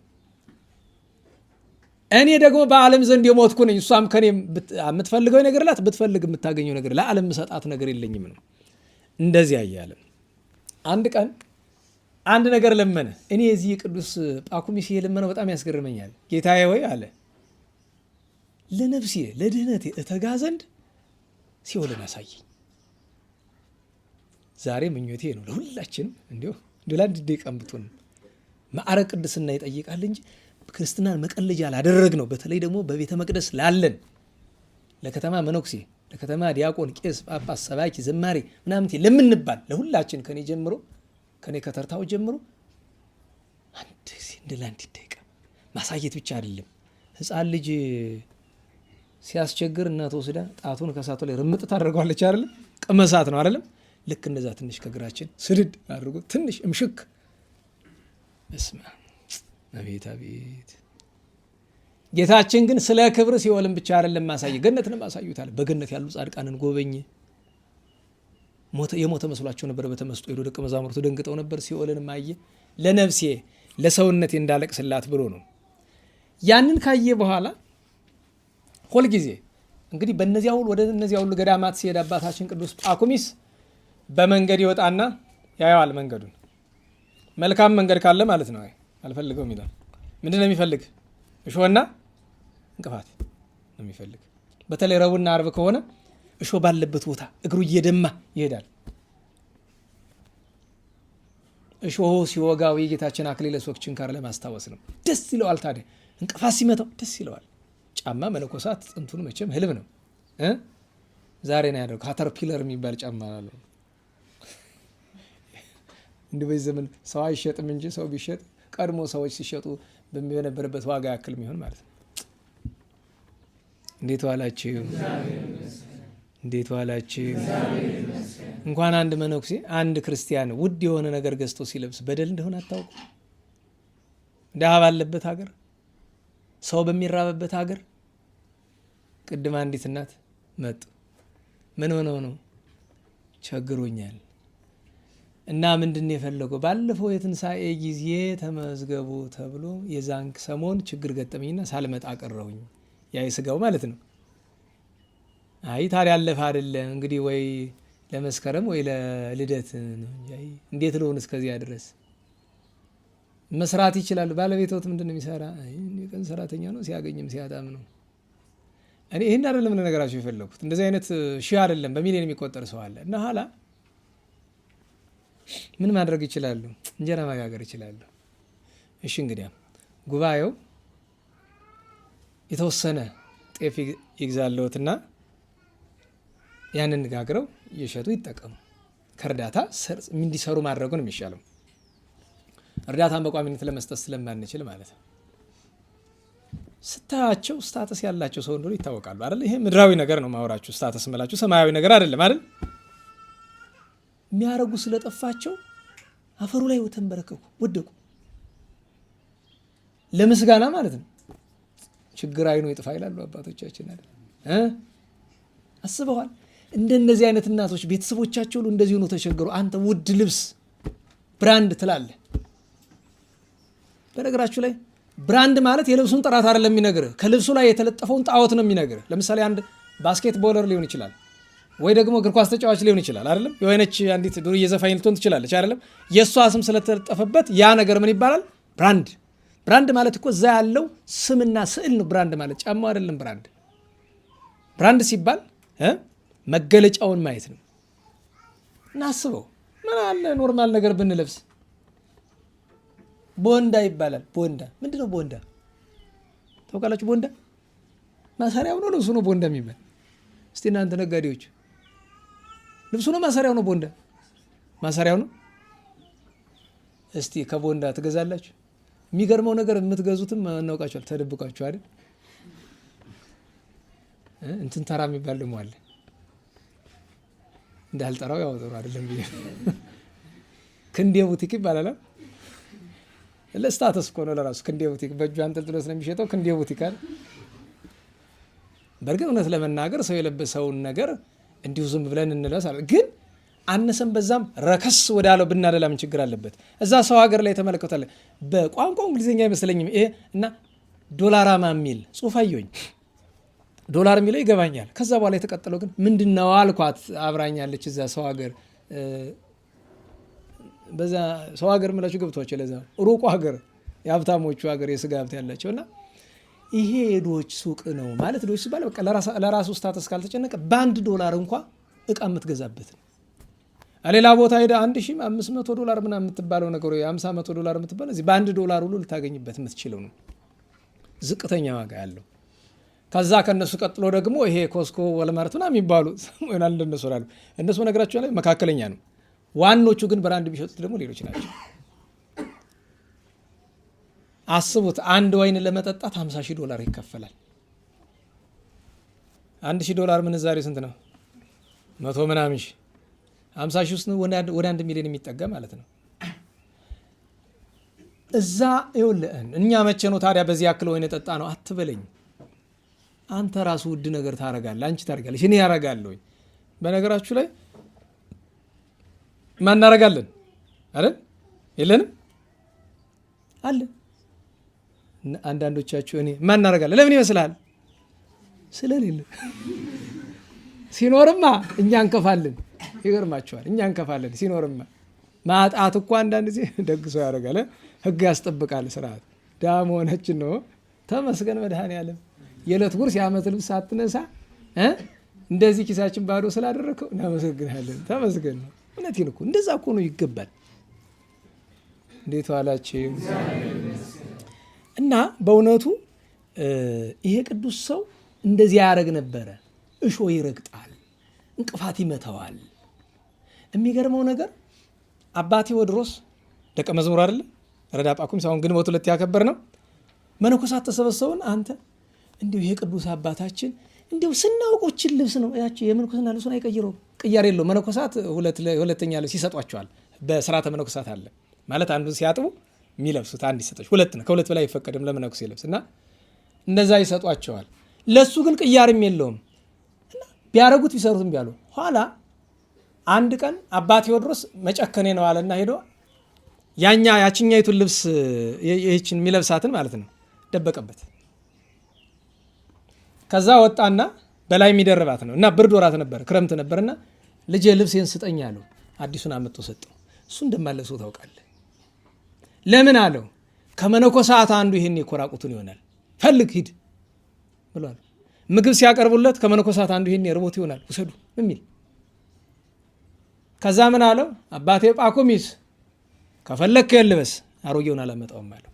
ልጄ ትእዛዝ ነው አምጣዋለሁ፣ አላመጣም። ለመጥቀም ነው አባቱን፣ እሱ መንፈሳዊ አባቱን ለመጥቀም ነው። በዚያ ሰዓት ግን አባ ቴዎድሮስ አንድ ነገር ተመለከተ። ብርዱ ወደ ሰውነቱ ወደ አባ ጳኩሚስ በጣም ዘልቆ ገብቶ ሲንቀጠቀጥ አየው። ደነገጠና አሮጌውን አመጣለት። ንስሐ ገባ። ካህኑ የሰጠው ቀኖና ትንሽ ነው። እሱ ግን አባቴን እንዲያድርገዋል ብሎ 7 ዓመት ነው ቀኖናውን ያራዘመው። 7 ዓመት ነው ያለቀሰ አባ ቴዎድሮስ። ማለት ጠቀምኩ ብዬ እንዲያድርገዋል፣ ሁለተኛ ነገር ትእዛዝ ነው እያለኝ አልሰማሁትም ብሎና እንዲህ ያለም ነገር ነበር። ከገድሉ መካከል አንድ ቀን ደግሞ እርማት ያገኘበት አጋጣሚ አለ። ነና ዋላችሁ። እርማት ያገኘበት አጋጣሚ አለ። ሲሰግድ አባታችን በጣም ስግደት ከማብዛት የተነሳ ቅዱስ ጳኩሚስ ወዙና ንባው አብሮ ተቀላቅሎ እየወረደ መሬት ይርሳል። አንድ ቀን ግን የቆመበትን ስፍራ ጭቃ ሆነ፣ እንባና ወዙ ወርዶ። በንባ የታወቁ አባቶች አሉ፣ እንደና አባ አርሳኔዎስ ያሉ ለየት ያሉ። አባ አርሳኔዎስ ሲያለቅስ በዚህ በጽህሙ ወርዶ መሬት ሲያርስ እያዩና አባ ዳንኤል የሚባሉ ደቀ መዛሙርቱ ይሄ ፋጋ አለ አይደለም፣ ፋጋውን ያስቀምጡታል እና ጸሎቱን ሲጨርስ ሲመጡ ሞልቶ ነው የሚያገኙት። በዛ ውሃ ስለማይገኝ በረሃ ስለሆነ ሰሌን የሚነክሩ በሱ ነው እንቀብ ምናምን ዘንቢል ለመስራት ማለት ነው። እና አባ ጳኩሚስ እያሰገደ ሲያለቅስና ወዙ ሲፈስ ጭቃ ሆነ። ጌታችን ተራራ ግርጌ ላይ ነበረ ገዳሙ ያለበት። እዛ ኋላም አባ ጳኩሚስ የተቀበረ ዛች ስፍራ ላይ ነው። እዚያ ላይ ሆኖ ጌታችን ታየው። ቀና ብሎ ጌታዬ አንተን አገኝ ብዬ እንዲሆናለሁኝ አለ። ነገሩ በጥሬ ስትመለከቱት ክፋት የለውም። ጌታችን ምንም አላለውም፣ ዝም አለው። በሌላ ቀን እዚያ ተራራ ላይ ጌታችን መስቀል ተሸክሞ አየው።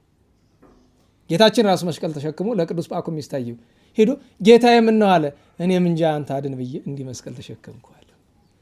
ለአንተ ብዬ ስለማይባል በሃይማኖት ደህና ዋላችሁ? እንዴት ዋላችሁ? ኧረ በሞቴ ድምፅ ማጓ እኮ የለም። እኔ ብቻዬን ነው እንደዚህ እየጮኩ አሉ ጋር ድምፅ ማጓ አይሰማም። እዛ ማዶ ማነው ይሰማል ያለ እና እንዴት ዋላችሁ? ለአንተ ብዬ ለአንቺ ብዬ የሰመረ አነጋገር አይደለም። ለነዳያን እንኳ ገንዘብ ስሰጣቸው እየጠቀምናቸው ነው። እየጠቀሙን እኮ ነው። ለነዳያን ስንዘክር እየጠቀሙን ነው፣ እየጠቀምናቸው አይደለም። እንዲህ ያለ ታሪክም አለው። እንዲያው በነገራችሁ ላይ የቅዱሳን ገድል ሲነገር አንዱ ተነግሮ አንዱ እንዳይቀር እንደ ሰነፍ ተማሪ ሃይላይት ይኮና ጤራ ርስ ጽፍ ያለኝ ምንድን ነው እንተ ደሚው ህዛ ዘተፈወሰ በህብስት ዘማሰነ ድንግልና እየተባለ እንደዚህ ያው ታሪኩ እንዳረሰው አንዳንዱን ነገር የሚያስታውሰኝ ነገር ነው። አንዳንዱ አንተ እንዴት ነው በቃሉ የምታስታውሰው? አይ ጊዜ ያለው አንዳንድ ቀን እምቢ ይላል። አሁን የአባ አርሳኔ ውስጥ ታስታውሳላችሁ? 3 ዓመት 4 ዓመት በፊት እዛ አጣጣሚ ሚካኤል ላይ አየሁትና ሳስበው አንዳንዱ ነገር እንዳይዘለል ብዬ አስታውሳለሁ። እንደዚህ ነበረ። ለምን ገድሉን ነው። ይሄ ገድለ ቅዱስ ጳኩሚስ ነው። ቢያንስ እችን ጥቂቷን ልናገር ብዬ መጥቼ ከሷው እየተወሶ ጠፋለ ተጨርሶ እንደሚሉት አስቸ ጥቂቷ ብሶ መረሳት ስለሌለበት ነው። ወደፊት ግን ሰፊውን ለመተረክ እንሞክራለን በእግዚአብሔር ቸርነት ማለት ነው። ከቀናት በአንዱ ቀን አባታችን አባ ጳኩሚስ በበዓቱ እያለ አንድ ባህታዊ ይመጣል ሊጠይቀው። ከዚህ ያ ባህታዊ እንግድነት ስለመጣ ሲመሽ እራትን ሊያቀርብለት ፈለገና ልጄ ቴዎድሮስ አለ፣ ደቀ መዝሙሩ ማለት ነው፣ እራት አቅርብለት አለው። እሺ ብሎ ሄደ። በዛው ቀረ። እንግዲህ አስቡት፣ አባ ቴዎድሮስ አባ ጳኩሚስ አዙት ምን ነካው ብሎ ሌላ መነኩሴ ጠራና አሁንም አዘዘው። ቀረ። እንደዛ እያለ ብዙ ሰው አዘዘ፣ ቀረ። ኋላ ግራ ገብቶት ወጥቶ አባ ቴዎድሮስን ጠራውና ልጄ ሆይ ለምንድን ነው እራት አምጣልኝ ስል እራት ያላመጣ ለሱ ለእንግዳው ብሎ አለው። አባቴ እራት እንዳታመጣ ብለህ እኮ ነው የተቆጣኸኝ ብሎ አለው። ምክንያቱም በኋላ ነግራቸዋለሁ። ሁሉንም እየዞረ ጠየቃቸው። ሁሉም እንደዚህ ያሉት እንዳታመጡ ብለን የተቆጣህ እንዳሉት። የሚገርማቸው ከባይታዊ ጋር ሲያወራ ከበር ላይ ቆሞ ጸላይ ሰናት በግልጥ ይታየዋል። ከበር ላይ ቆሞ ሊረብሸው የተለያየ ምታት ያሳየዋል። ባይታዊ ጋር እያወራ ቸል ብሎታል። ስለተናደደ እሱ ሲናገር የእሱን ድምፅ ተቀብሎ እየቀየረ ነው ለነሱ የሚሰጣቸው። ከበር ላይ ቆሞ ማለት ነው ጸላይ ሰናት እና የዛን ቀን ምን አላቸው? ልጆች ሆይ መነኮሳት በማንም ላይ ከተሆኑ እንዳይቆጡ አደራ። ለምን ቢባል ሰው የሚያናድዳችሁ ነገር ቢናገራችሁ እሱ እንደተናገረውስ ምንድነው ማረጋገጫ? ወደኛ ጆሮ ሲመጣ ጠላት ቀይሮ አምጥቶት ቢሆንስ? እንደዛ እኮ ነው። እና እንዲህ ያለ ትምህርት የሚሰጥበትን ነገር በህይወት አጋጣሚ አግኝቷል። ከዚያ ውጪ ታመመ፣ በጣም ታሞተኛ እና ከሰውነቱ ስላለቀ ቆዳና አጥንት ነው ሰውነቱ የነበረና እዚያ ጋደም ሊል ፈልጎ አጥንቶ እየወጋ አላስተኝም አለ። በጣም ካቅም በላይ ሆነ እና ልጄ ወይ ሰሌን አምጣና አንጥፍልኝ እዚህ አለ። ምክንያቱም አፈር ላይ የሚተኛው ጊዜ። በነገራችሁ ላይ አካል መውጋት ረከባድ ነው። ይሄ ነው አልላችሁም፣ ግን አይቼው አውቃለሁ በሰው። አሁን አምና ያረፉት አባታችን አባጡ መልሳን የጣራ ገዳሙ መጨረሻ ሰሞን ላይ በዚህም መተኛ ታቅቷቸው ነበረ ብለውናል። በዚህም ቢተኙ የገዛ አጥንታቸው ይወጋቸዋል። በዚህም ቢተኙ ታውቃቸዋላችሁ። አባጡ መልሳን ታገብረ ስላሴ አታውቋቸውም? ወንድ ታውቃቸዋል አይደል? የሚያውቃቸው የለም ሌሎቻችሁ? እንዴት ያሉ ቅዱስ ሰው ነበሩ! ብቃት ከተባለ በዘመኑ ሊመሰክርላቸው የተመሰከረ በምድርም በሰማይም የተመሰከረ ብቃት ማለት ከእሳቸው ዘንድ ነበረች። አባጡ መልሳን እግዚአብሔር በቀኝ ያቁማቸው፣ በረከታቸው ይደርብን። አሁን ሚያዝያ ዓመት አለፋቸው። ሚያዝያ 22 23 አካባቢ እና ሰሌን አንጥፍልኝ አለው። አባ ቴዎድሮስ በጣም ከማዘኑ የተነሳ አንዲት ሰሌን ተነጥፋ የአጥንትን መውጋት አታስቀርም ብሎ 7 ሰሌን ተራራ ወጣ አነጠፈለት። እምቢ አለ፣ አልተኛም። ለምን ሲባል ይሄን የሰሌን ያጣ ስንት ሰው ይኖር። በነገራችሁ ላይ ክርስትና ላይ አንዳንድ ጊዜ ምንላ እንደዚህ ሆነ እኮ አትኖርማ። ታስታውሳላችሁ? አንድ አሜሪካን የሚኖር የዝክረ ቅዱሳን ተማሪ ትልቅ ሰው ነው፣ የተከበረ ሰው ነው። አንተ እስቲ በሞቴ ገንዘብ ልላክልልና እነዚህን ዝክረ ቅዱሳን አገልጋዮች እስቲ ያዝናናቸው፣ ዘላለም ተጨቆነ። ምን ብዬ ነው የተጨቆንኳቸው? ምን ሰርታችሁ ታውቃላችሁ? ነና አላችሁ። ምን ሰርታችኋል? ምንም። ምን ተጨቆንኳችሁ? በሳምንት አንድ ቀን መተህ ለምትማረው ደግሞ አዝናናችሁ። እንዲሁ ደግሞ ምን ይላሉ እዛ ሰው ሀገር የሆነ ነገር ሊገዙ ሲሉ ስንት ነው ዋጋው? ይህን ያህል $1 ይላሉ። በብር አንተ ታብዳለህ። በብር እዚህ ሀገር በብር አይሰለም። በብር ማሰላበት ምክንያት ይገባችኋል? እዛ ያሉትን የነዳይ ምሳል አይደለም። እኛ ለምሳሌ ዝቅተኛ ዋጋው ከ90 እስከ 120 ነው አይደለም? የጾም ምግብ በጣም ዝቅተኛ በአንድ አይነት ወጥ ከሆነ 90 ብር ይገኛል። 100 ብርም አለ፣ ከዛም በላይ አለ። ያው እንደየ አይነቱ ነው።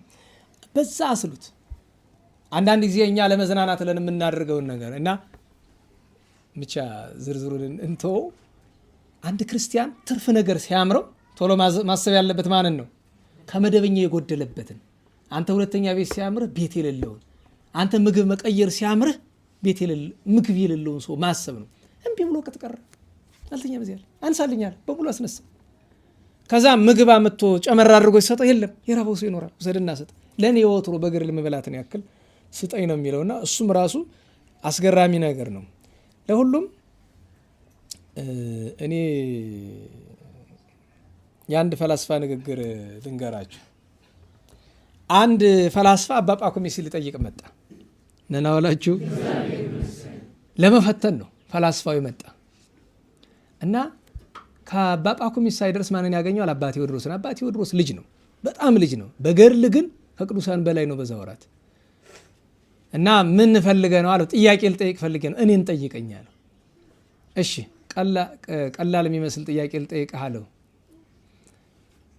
አንደኛ ሳይወለድ የሞተ፣ ሁለተኛ ተወልዶ ያልሞተ፣ ሶስተኛ ሞቶ ያልተቀበረ መልስልኝ። ትንሽ ጸሎት አደረገ በልቡ። መገመት ትችላላችሁ? ገድሉን አንበባችሁት ገድሉን አግኝታችሁ የምታውቁ ካላችሁ መልሶ እዛ ላይ አለ። አባ ቴዎድሮስ ይህን ከአባ ጳኩሚስ ሳይደርስ እኔ መልስልሃለሁ፣ አባቴን አታድክመው፣ እኔ መልስልሃለሁ። እሺ አለ። ሳይወለድ የሞተ አባታችን አዳም ተወልዷል። የአባታችን አዳም አባት አለው የለውም? እሺ ተወልዶ ያልሞተ አባታችን ሄኖክ ወይም መልከ ጼዴቅ አለ። ሞቶ ያልተቀበረ የሎጥ ሚስት ጨውን አይደል እዛው የቀረች። እናንተ መነኮሳት ኃይለኞች ናቸው ብሎ ተመልሶ ሄዳል። የድሮ መነኮሳትን ማለቱ ነው። እና አባታችን ቅዱስ ጳኩሚስ እንዲህ እያለ ኖረ። ኋላ አንድ ቀን ቅዱስ አትናቴዎስ ወደ ቲቢያድ ወደ ገዳመ ዳውን አስመጣ። እዚያ ገዳም መጥቶ በጣም መነኮሳት በታላቅ ክብር ተቀበሉት። ለምን? እውነተኛ ኦርቶዶክሳዊ መምህር አባት ነው፣ ይወዱታል። ደግሞ መነኩሴ ነው። በነገራችን እንድታውቁት ከጵጵስና በፊት ቅዱስ አትናቴዎስ መነኩሴ ነው፣ በትሩፋት የሚኖር ነው። እና ከዚያ ማህበሩ መካከል ቢፈልግ ቅዱስ ጳኩሚስ የለም። አባታችን ጳኩሚስ የት አለ አለ። ኧረ አንተ ስትመጣ ትንሽ ሲቀርህ እኮ ወጥቶ ሮጦ አመለጠ። ምን ብሎ? ቅስና ሊሾመኝ ነው የመጣ። ገረመው፣ በልቡ ያሰበውን ስላወቀ ማለት ነው። እና የማይናወጽ ጽኑ መሰረት የመሰረትክ ጳኩሚስ ሆይ አንተ ንዑድ ክቡር ነህ፣ ልጆችህም ብፁዓን ናቸው ብላችሁ ንገሩት ብሎ አመስግኖት ተመልሶ በሌላ ጊዜ እመጣለሁ እንዳትሸሽ፣ ፈቃድን አልጋፋም፣ በረከትን ሽቼ በሌላ ጊዜ እመጣለሁ። እና ቅዱስ ጳኩሚስ አትናቴዎስን በጣም ይወደው ነበር ይባላል። ቅዱስ ጳኩሚስ ለምንድን ነው ቅስና መሾም የማይፈልገው ቢባል ለራሱ ብቻ አይደለም። በስርዓተ መነኮሳት ውስጥ በሱ ስርዓት ውስጥ ምን አለ? መነኮሳት ከተሆኑ ክህነት እንዳይሾሙ። ለምን? ለትምክህት የሚዳርግና መነኮሳትን ላይ ፈተና የሚያመጣ ስለሆነ ነው። ታዲያ ምን ያደርጋል? ክብረ በዓል ሲሆን ስጋው ደግሞ በሚኖርበት ጊዜ ከገዳሙ በቅርበት ካለው ከተማ የሚሆን ገጠር የሚሆን ካህናትን አምጥቶ ቀድሶ አቁርቧቸው እንዲሄዱ ነው የሚያደርግ። ለወንዶች መነኮሳትም ለሴቶች መነኮሳትም እንደዛ ነው የሚያደርግ የነበረ። ምን አላችሁ? ይሄ ቅዱስ ብዙ ገድል ተጋድሏል። ከዚህ 40 ዘመን በአበምኔትነት መርቶ ጽኑ ገድል ተጋድሎ ከጌታችን ቃል ኪዳን ተቀብሎ በዚህች ዕለት በ4ኛው ክፍለ ዘመን 2ኛ አጋማሽ ላይ ከአባ መቃርስ ተቀድሞ አረፈ። ሲያርፍ ጌታችን ቅዱሳን ግሩማን መላእክት በክብር ተቀብለውታል። 3 አርዕስተ መነኮሳት የመነኮሳት አለቆች ሲጠሩ ሶስተኛው እሱ ነው። እንጦንስ እንላለን፣ ቀጥሎ መቃርስ፣ ቀጥሎ ጳኩሚስ። ከቅዱሳን ከመነኮሳት ሁሉ የሚበልጡ 3 አርእስት 3 የመነኮሳት ራሶች የሚባሉ አባቶች ውስጥ ሶስተኛው ታላቁ ቅዱስ ጳኩሚስ ነው። ይህን ሁሉ ገድል ተጋድሎ ደቀ መዛሙርቱን ጠብቆ ብዙዎችን ከቅድስና አደርሶ ስርዓት ሰርቶ በሰማይ ከሰማዩ ቅዱስ ዓለም ከብርሃን ዓለም ደርሷል። ከዚያች ጌታችን ተገልጦ ካነጋገርበት ከተራራው ግርጌ ላይ በዚህች ዕለት እያለቀሱ እያዘኑ ቀብረውታል። ከሱ በኋላ 3 ተከታታይ አበምኔቶች ተሹመዋል። አርኬው ላይ ታችሁት ከሆነ ድረ ሆርስ ባሲ የሚለው ግዝ ነው። ምንድነው? ሆርስ ባሲ የሰው ስም ነው። ከአባ ጳኩሚስ በነገራቸው ላይ ከአባ ጳኩሚስ ቀጥሎ አባ ቴዎድሮስ ነው የተሾመ ይባላል። አጫጭር ጊዜ ስለተሾሙ ነው እንጂ 2 ነበሩ ሌሎች። አንደኛው ሆርስ ባሲ ነው፣ ሶስተኛው አንደኛው ጳኩሚስ ነው፣ ሁለተኛ ሌላ ነበረ ስሙ ብዙ ጊዜ አያዝልኝም፣ ግን ቅዱስ ነው እሱም። ሶስተኛውም ደግሞ አባ ሆርስ ባሲ ነው፣ እሱም ጻድቅ ነው። አራተኛው አባ ቴዎድሮስ ነው። እንግዲህ በዛ ወራት ነው ወደ ኢትዮጵያ ምንኩስና የመጣ አባ ቴዎድሮስ ተሾሞ እያለ እና አቡነ አረጋዊና ተሳቱ ቅዱሳን እና አቡነ ሊባኖስ ምንኩስናን ይዘውልን የመጡ የታላቁ ቅዱስ ጳኩሚስ በረከት ይደርብን። እንግዲህ የቅዱሳን አባቶቻችንን የ7ቱን ቀን ስማቸውን እንጥራና ትምህርታችንን እንጨርሳለን። የዛሬውንም በጎዳና እናነሳዋለን። ዛሬ ስንት ቀን ነው? 14። በ7 ነው ተገናኝተን የነበረ። በ8 የጌታችን ጥንተ ዕርገቱ ዓመታዊ ጥንተ በዓሉ ነበረ። ያን ቀን ታላቁ ቅዱስ አባ ዳንኤል እገዳመ አስቄጥሱ የደብረ ሲያቱ አበምኔት የቅዱሳንን ጣዕመ ዜና የጻፈላቸው በታኅሳስ የምንዘክረው ብዙ ገድል ያደረገ የደናግል ገዳም ላይ እሱ መስሏቸው ሽፍታውን እግር አጥበው አይነ ስውር አብርተውበት የለም። አስበው እስቲ ክብሩን። አየህ፣ ሽፍታው ታጥቦ አይን ያበራ ባለቤቱ ቢታጠብ እንዴት ሊሆን? የዚያን ቀን አባ ዮሐኒ የደብረ ዳሞ አቡነ ተክለ ሃይማኖትን ያክል ታላቅ ጻድቅ፣ አቡነ ኢየሱስማን ያክል ታላቅ ጻድቅ ያመነኮሰ ደገኛ አባት እሱ ነበረ። ቅዱስ ዮሐንስ ዘስኑት ቅዱስ ዮልዮስ ከጻፈውና በጣና ውስጥ ከሚገኝ ትልልቅ ገድለ ሰማዕታት መካከል አንዱን ትልቅ ስፍራ የሚይዘው ሰፊ ገድል የተጻፈለት ቅዱስ ዮሐንስ ዘስኑት ነው። ሰማዕት ነው። እና አባ ማትያስ ንቡረ ዘሲያት እና ቅዱስ መክሲሞስ ነበሩ። በ9 እናታችን ተወዳጇ ንግስት እሌኒ ማን? ቅድስት እሌኒ። የማን እናት? የቅዱስ ቆስጠንጢኖስ። የማን ወዳጅ? የቅዱስ መስቀል። መስቀሉን ፈልጋ ያገኘች። አስቡት። እኔ አንድ ደግ ሰው እንዲሁ አስበው እስቲ አንዲት ሴት ምን ማድረግን ማለት አንዳንድ ሰው አንዲት ሴት ምን ባግ ትችላለች? መድረኩ ያምራል ሰው አይደለም። ጻድቅ ወልዳ በትሩፋት አሳድጋ የቤተ ክርስቲያን መከራ እንዲያልፍ አድርጋለች። ያ ሁሉ ሰቆቃ በልጇ በእግዚአብሔር ፈቃድ ቢሆንም የእሱ አስተዋጽኦ ይነገራል። ያን ቀን ከኢትዮጵያውያን ቅዱሳን መካከል በኤርትራ ምድር ገዳም ያላቸው ያው ኢትዮጵያዊ ስንል ኤርትራዊ የሚለውንም ታሳቢ አድርጉ ቅር እንዳይላቸው እነሱ ወንድሞቻችን እንግዲህ ያው አገር ስለተባሉ 2 አገር ተብሏልና ግን ኢትዮጵያዊ ነው። ኢትዮጵያዊ ነው እንግዲህ ገድላቸው ላይ ኢትዮጵያዊ ነው የሚል እንዴት እናደርገው? ኤርትራዊ አይደል? ኤርትራ የሚባል ሀገር ፖለቲካ የፈጠረው ነገር ነው። በነገራችን ላይ ኢትዮጵያ ሱዳን መባል አያስፈልገንም እኮ። ዓለም ስንት ሀገር ናት ንገሩኝ? ለእግዚአብሔር ምድር በምልአ ምድር በሞላው የማን ናት? ምድረ ሰው ሀበለ ጓለመያው ምድርን ለማን ሰጠ? ሰው ልጆች ሰጠ። ሁሉ የጋራ ነው ላወቀበት። የዚህ ሀገር ዜጋ የዛ ሀገር ዜጋ ሰዎች የፈጠሩት ነገር ነው። እና እኒህ ቅዱስ እንዲያው ገድላላቸው ገበያ ላይ ታገኙታላችሁ ተስፋ አደርጋለሁ። በጣም አስደናቂ ብዙ ገድላላቸው። በጣም ለስሉስ ቅዱስ ፍቅር ስለነበራቸው ስሉስ ቅዱስ ይገለጡላቸው ነበር። ስላሴ አብርሃም እንዳየ ገብረ መንፈስ ቅዱስ እንዳዩ እሳቸው አይተዋል። የሚያስደንቀኝ ነገር ግን በቤተ ክርስቲያን ታሪክ ውስጥ በነገስታትና በሀገር ታሪክ ውስጥ የምናገኘውን በገና ብዙ ጊዜ በምስጢር ነው እንጂ በጥሬ ዘር አልፎ አልፎ ካልሆነ አናገኘውም። በጥሬ ዘር በገና ከሚገኝባቸው ገድላት መካከል አንዱ አቡነ ብፁዕ አምላክ ናቸው። በ15ኛው ክፍለ ዘመን የነበሩ ናቸው እና ዘወትር በባቱ ይላል በገና እየደረደረ ያመሰግን ነበር። ቃል በቃል ነው። በነገራችሁ ላይ ለምስጢር አነጋገራለ በጥሬ በጣም የዳዊትን መዝሙር ከመውደዱ የተነሳ በበገና ያመሰግንበት ነበር ይላል። ቅዱሳን ሲበቁ መሳሪያ ነክ ከሆነ ነገር ይርቃሉ። ከከበሮ ከጸናጸል ከነዚህ ሁሉ ይርቃሉ። ይሄ ቅዱስ ግን ለበገና የነበረው ፍቅር ይገርመኛል። እግዚአብሔር በረከቱን ያሳደረብን። በ10 ሰለስቱ ደቂቅ ነበሩ። ስማቸው ማን ማን ነው?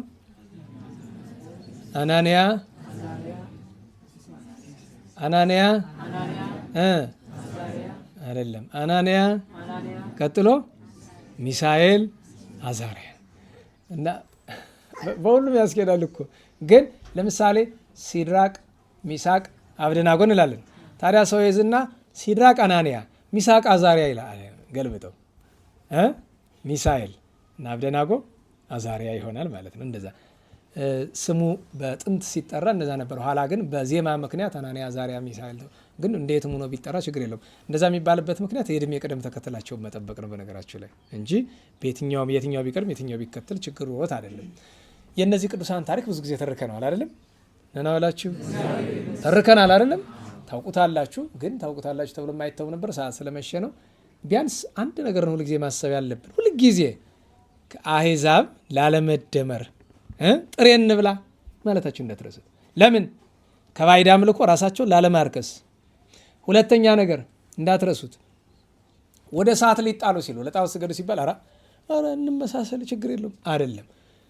ማን ያድናቸዋል? ናቡከደነጾር እኮ ማለት በዚህ ዘመን ያሉ ሂትለርን ራሱ ብታቀርቡት እንዲያው በጭካኔው ሊከፋ ይችላል። ፊት ለፊት ለማስፈራራት ግን የናቡከደነጾርን ያክል የሚያስፈራ አልነበረም። እና ምን አሉት? ማን ያድናቸዋል ሲላቸው ሀሎ አምላክነ በሰማይ ዘፈጠረ ኪያከ ወኪያነ ኦቱ ያድነን፣ አንተንም እኛንም የፈጠረ አምላካችን በሰማይ ያለ እሱ ያድነን አላል። ግን አሉ ማዳን ፈቃዱ ባይሆን እንኳ ላቆምከው ምስል አንሰግድም። ታውቃላችሁ ያ 60 ክንድ በሐቅለ አዱራን የቆመ የወርቅ ሐውልት ዛሬም ድረስ አለ እኮ። እግዚአብሔር ሰውሮት ነው አለ። ፍለጋ ብትሄድ ምን ወርቅ ፍለጋ ምን እዛ አስኬዳል። ጎንደር ውስጥ ወርቅ የተቀበረበት ቦታ ልንገራችሁ። ደግሞ ሰምቶ እውነት መስሎት እውነት ሊሆንም ላይሆንም ይችላል። አይ ብታውቅስ ራስህ ቆፍረህ ተጠቀምክበት ነበር ደግሞ ይለኛል። ችግር የለውም ግን እዛ ስፍራ ብትሄድ እንጂ አተርፍም። ምክንያቱም አንድ ቦታ ላይ ወርቅ ተቀብሯል ማለት ስፍራው ጠባቂ ያለው ማለት ነው። ስለዚህ ሄደህ ወይ ታብዳለህ ወይ ትሞታለህ። በዚያ ምክንያት ነው ሰው የማይሞክረው እንጂ የሚያውቁ ሰዎች ያውቃሉ። እኔ ስፍራውን አላውቀውም እንደዚህ ልበል እንጂ ኮተት እንዳታመጡብኝ ደግሞ አላውቀውም፣ ግን የሚያውቁ አውቃለሁ። እና ለምን ስላቸው ድሮ ይሄ የሞከሩት ሰዎች ሁሉ ወይ አብደዋል ወይ ሞተዋል። ችግር ነው ቦታው። ምን አገባን ስለ ወርቁ። እንግዲህ እግዚአብሔር የሰለስቱ ደቂቅን በረከት ያሳድርብን። ያን ቀን ቅዱስ አብርሃም ጸራቢ፣ እኔ አብርሃም ጸራቢ ሰማዕት ነው አይደለም? ይሄ ምክያደ እብን ይሄ ውሃ መተላለፊያ እየጠረበ ለነዳያን ይሰጥ የነበረ ነው ከሀብቱና እኔ ታሪኩ ላይ አልተጻፈም፣ ግን አርኬው ላይ አባርከ ስሉስ ከገድሎ ወስዶ አካቶታል። እና ለምስክርነት ሲሄድ ከመሳአሎሙ ለሊሁ ጸሎተ ሙታን ጸለዩ ላይ ሊሁ ይላል። እና ሄዶ ካህናት ውስጥ ገብቶ የቅዱስ ቴዎድሮስ ሰማዕቱ ቤተክርስቲያን ሄደና ካህናትን ሲሰናበታቸው እኔ ለምስክርነት ልሄድ ነኝ ለሰማዕትነት እና አንድ ነገር ልለምን አላቸው። ምንድን ነው አለ ሲባል ፍትሐት አድርሱልኝ ብለው ለሙታን የሚደረሰው በእንተን ሎሙ የሚባል በእኛ ሀገር ፍትሐት አደረሱለት። እና በጣም ማለት አስቡት፣ እሱ ለሰማዕትነት ሄዶ ምን ያ ፍትሐት ያስፈልገው ነበር፣ ግን ትትናቸው ያስፈልገው አስቡት። እነዚያ አባ ሚካኤል ገዳማዊ በአጸደ ስጋ እያለ ወደ ኢየሩሳሌም ሰማዕት ያሳረጉት ደገኛ ሰው አባ ዮሐንስ በትርያርክ ወይም ፓትርያርክ፣ ሌሎችም ቅዱሳን አባቶቻችን ዓመታዊ በዓላቸው ነበረ። ግን ወደ ታሪክ እየተሳብነ ከሄድን ሰዓቱ ሊገፋብን ነው። በ11 ብዙ ነው። አንደኛ ማን ነው? ቅዱስ ያሬድ ካህን። ያሬድ ካህንን ለወደፊት ስትጠሩ ባለፈው ለሊቃውንት ሀሳብ አቅርቤያለሁ። ርዕሰ ሊቃውንት ያሬድ ካህን ጡመ ልሳን እንዚራ ለቤተ ክርስቲያን ማሕሌተ አምሳሌሆሙ ለሱራፌል ይባልና ርዕሰ ሊቃውንት የሊቃውንት አለቃ ለኢትዮጵያ ርዕሰ ሊቃውንት ቅዱስ ያሬድ ተወልዶ አድጎ ትምህርት አልገባው ብሎ ከዛ ተገርፎ ከትል ተምሮ ተመልሶ ብሎ የአዲስ አጥንቶ በወንበር ተቀምጦ አስተምሮ መንፈስ ቅዱስ 3 ወፎችን ልኮለት ከሰማይ ጣዕመ ዜማና ምስጢር ተምሮ ከዚያ ለዓመቱ የሚሆነውን በሙሉ አገልግሎት ደርሶ የትርጓሜ አባት ቅዱስ ያሬድ፣ የጣዕመ ዜማ አባት ቅዱስ ያሬድ፣ የቅኔ አባት ቅዱስ ያሬድ ይህን ሁሉ አድርጎ ኋላ እንደገና ደግሞ ንጉሱ እግሩን ወግቶት የደምን ዋጋ ምን ልክፈልህ ቢለው ማልልኝ ብሎት አሰናብተኝ ከዚህ ከተማ ልመንኩስ አለው።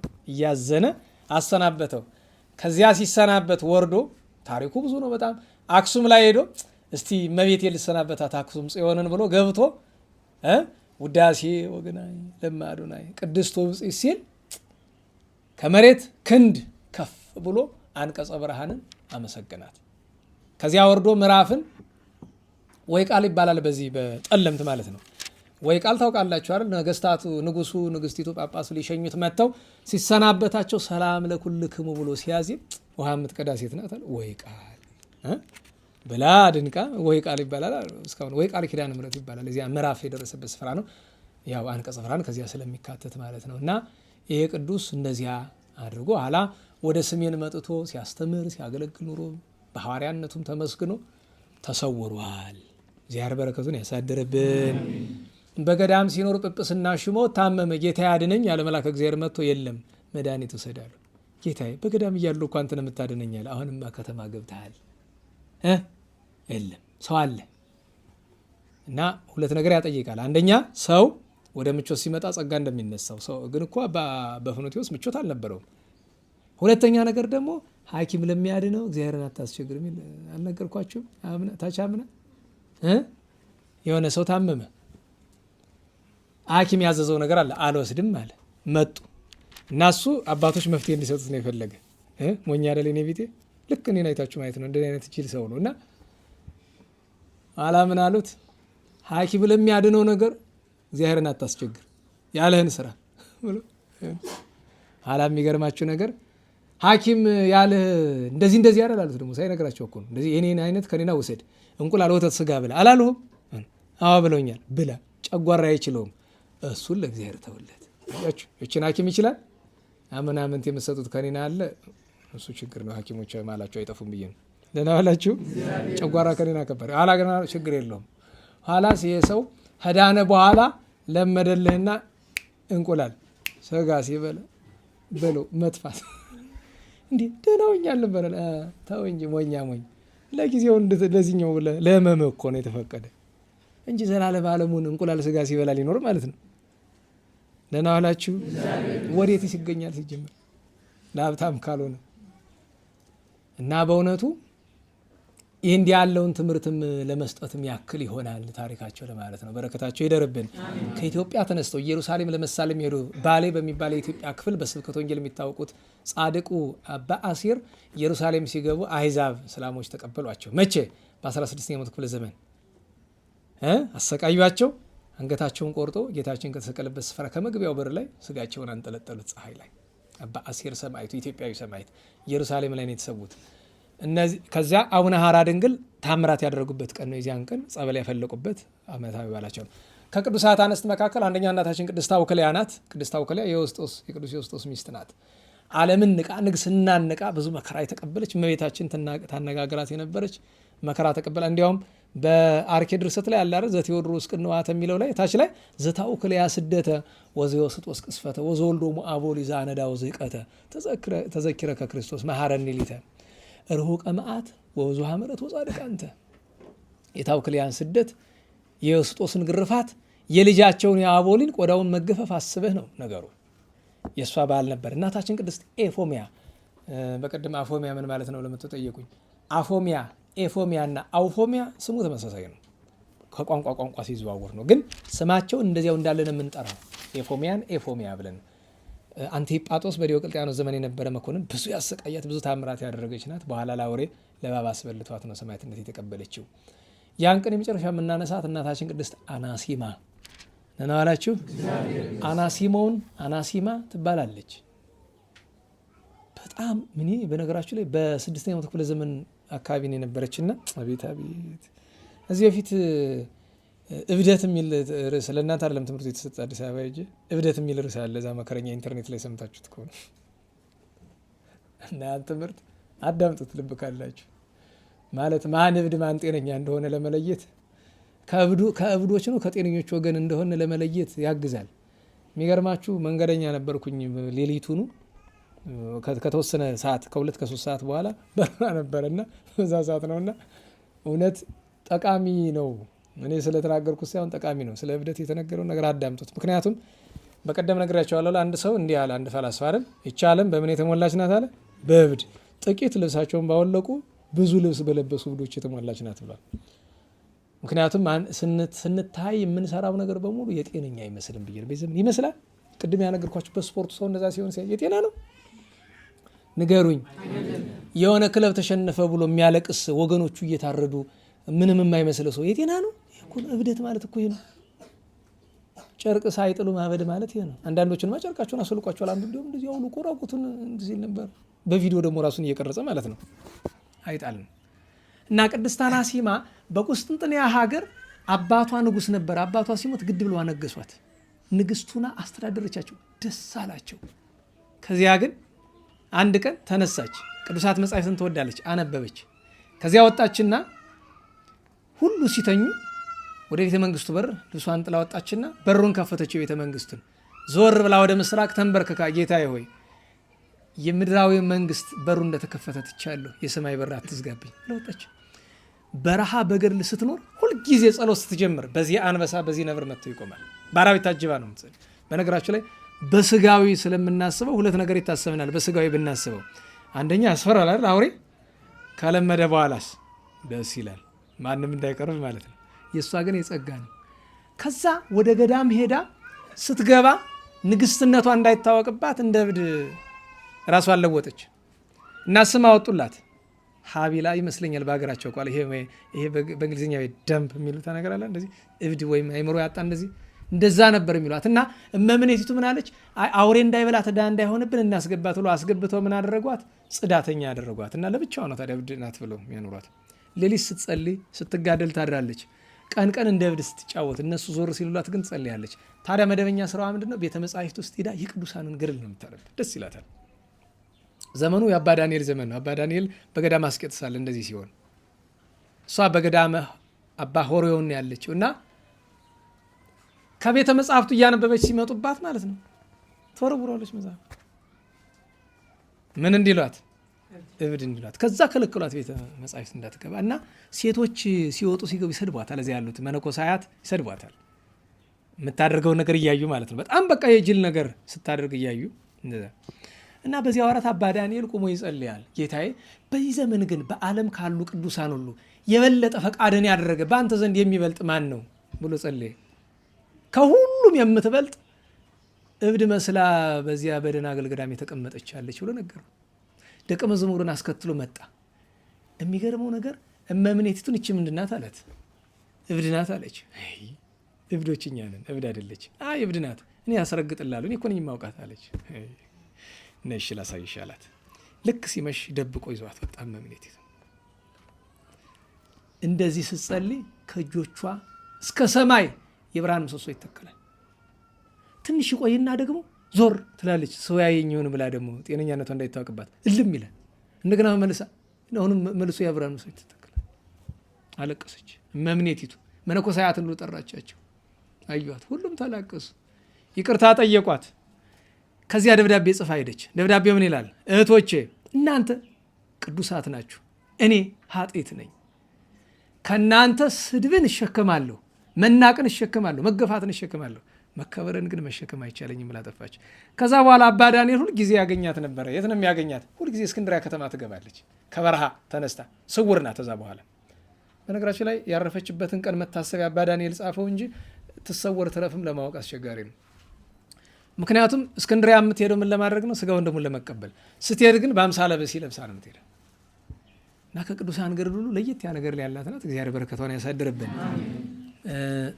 ይሄ በ11 አይደል ሰዓት ላይ ሄደብን። በቃ በ12 ተገናኝተን ነበር። ተገናኝንም? አዎ። እሱንስ እንግዲህ ቅዱስ ዮሐንስ አፈወርቅ፣ አባታችን ቅዱስ ተክለ ሃይማኖት፣ እናታችን ቅዱስ ሰምራ ክርስቶስ ሰምራ፣ ቅዱስ ያሬድ ወልደ መላልኤል፣ ቅዱስ ዕንባቆም፣ ቅዱስ ዳንኤል ነቢያት ናቸው። ቅዱስ መስቀል ዓመታዊ በዓሉ ነው። ቅዱስ ቄርሎስ መንፈሳዊ፣ አባ ሕዝቅያስ፣ አባ አብርሃም ሁለቱም የደብረ ሊባኖስ ናቸው። መንፈሳዊ ቄርሎስ ብዬ ካልሆነ ቅዱስ ሜናስ፣ ቅዱስ እስጢፋኖስ ብዙ ቅዱሳን ነበሩ። የዚያን ቀን ዓመታዊ በዓላቸው። በ13 ትናንት ታላቁ አርሳኔዎስ አባታችን ቅዱስ አርሳኔ ዓመታዊ በዓሉ ነበረ። ብንተርክ ደስ ባለኝ። ትናንት እንዲሁ ታሪክን ባንተርክ ስሙን ጠርተናል በስንክሳር ሰዓት። አብሮ ትናንት የደብረ ሊባኖስ መነኮሳት ዓመታዊ በዓላቸው ነበር። አባ ዳንኤል ሱረድን የምናስበው ትናንት ነው። ዛሬ ከቅዱስ ጳኩሚስ ተጨማሪ ታላቁ ሰማዕት ቃል ኪዳን የተሰጠው አባ ሲማኮስ የሀገረ ፈርማውና ማህበረተኞቹ ሰማዕትነት የተቀበሉበት ቀን ነው። በቅዱስ ጳኩሚስ ታሪክ ውስጥ ቅዱስ ጳኩሚስን በረሃ ከገባ በኋላ እና ወደ ወላጆች ተመለስ ብሎ ወንድሙ ዮሐንስ የሚባል ወንድሙ መጥቶ ነበረ። አስተምሮ መክሮ እዚያው አመንኩሶታል። አርፎ ዛሬ ነው የምናከብረው። የአባ ጳኩሚስ ወንድም ቅዱስ አባ ዮሐንስ ዛሬ ነው። መራዊ ገብረ ክርስቶስ የእናት አባቱን ሙሽርነት የቴዎዶሲዎስን እና የመርኬዛን ቤተ መንግስት ንቆ እንግዲህ የሰርግን ጌጽ ምድራዊ ክብርን ንቆ 30 ዓመት መከራ ከመቀበሉ አስቀድሞ ዛሬ ነው ይህንን ሁሉ ትቶ የወጣ። ዛሬ እሱ ይታሰባል። በተረፈ አቡነ ያሳይ መንዳባ ገዳምን የመሰረቱት ታላቁ ቅዱስ ዛሬ ልደታቸው ነው። ነገ 15 ነው። ሐዋርያው ቅዱስ ናትናኤል የኢትዮጵያ ንጉሠ ነገሥት አፄ ንዋየ ክርስቶስ በታሪክ ብዙ ጊዜ ይዘልላል። አፄ ንዋየ ክርስቶስ ማለት ከአፄ ዳዊት በፊት የነበረ ማለት ነው። የአፄ ዳዊት ወንድም ናቸው። የግማደ መስቀሉን ያመጡት የአፄ ዳዊት ትልቅ ወንድማቸው ማለት ነው። ቀድሞ 10 ዓመት የነገሰ ቅዱስ ሰው ነበረ። ሐዋርያው ናትናኤልም አለ። ስምዖን ቀለዮጳንም ነገ እናከብራለን። ስምዖን ቀለዮጳ ማለት እሱ ደግሞ ሌላ ነው። ከሰባ አርድእት ያለ ነው። ስምዖን ቀለዮጳ የሚለው ለሉቃስ ተሰጥቷል። ግን ስምዖን ቀለዮጳ ደግሞ ሌላ ነው። አረጋዊ ነው። ሌላ ነው። ታሪኩን ወይም ፍንጭ ለመስጠት ጌታችን ሲገነዝ 3ኛ ሰው ነበር አይደል? እሱ ማለት ነው። ዘግይቶ የመጣው እሱ ነው።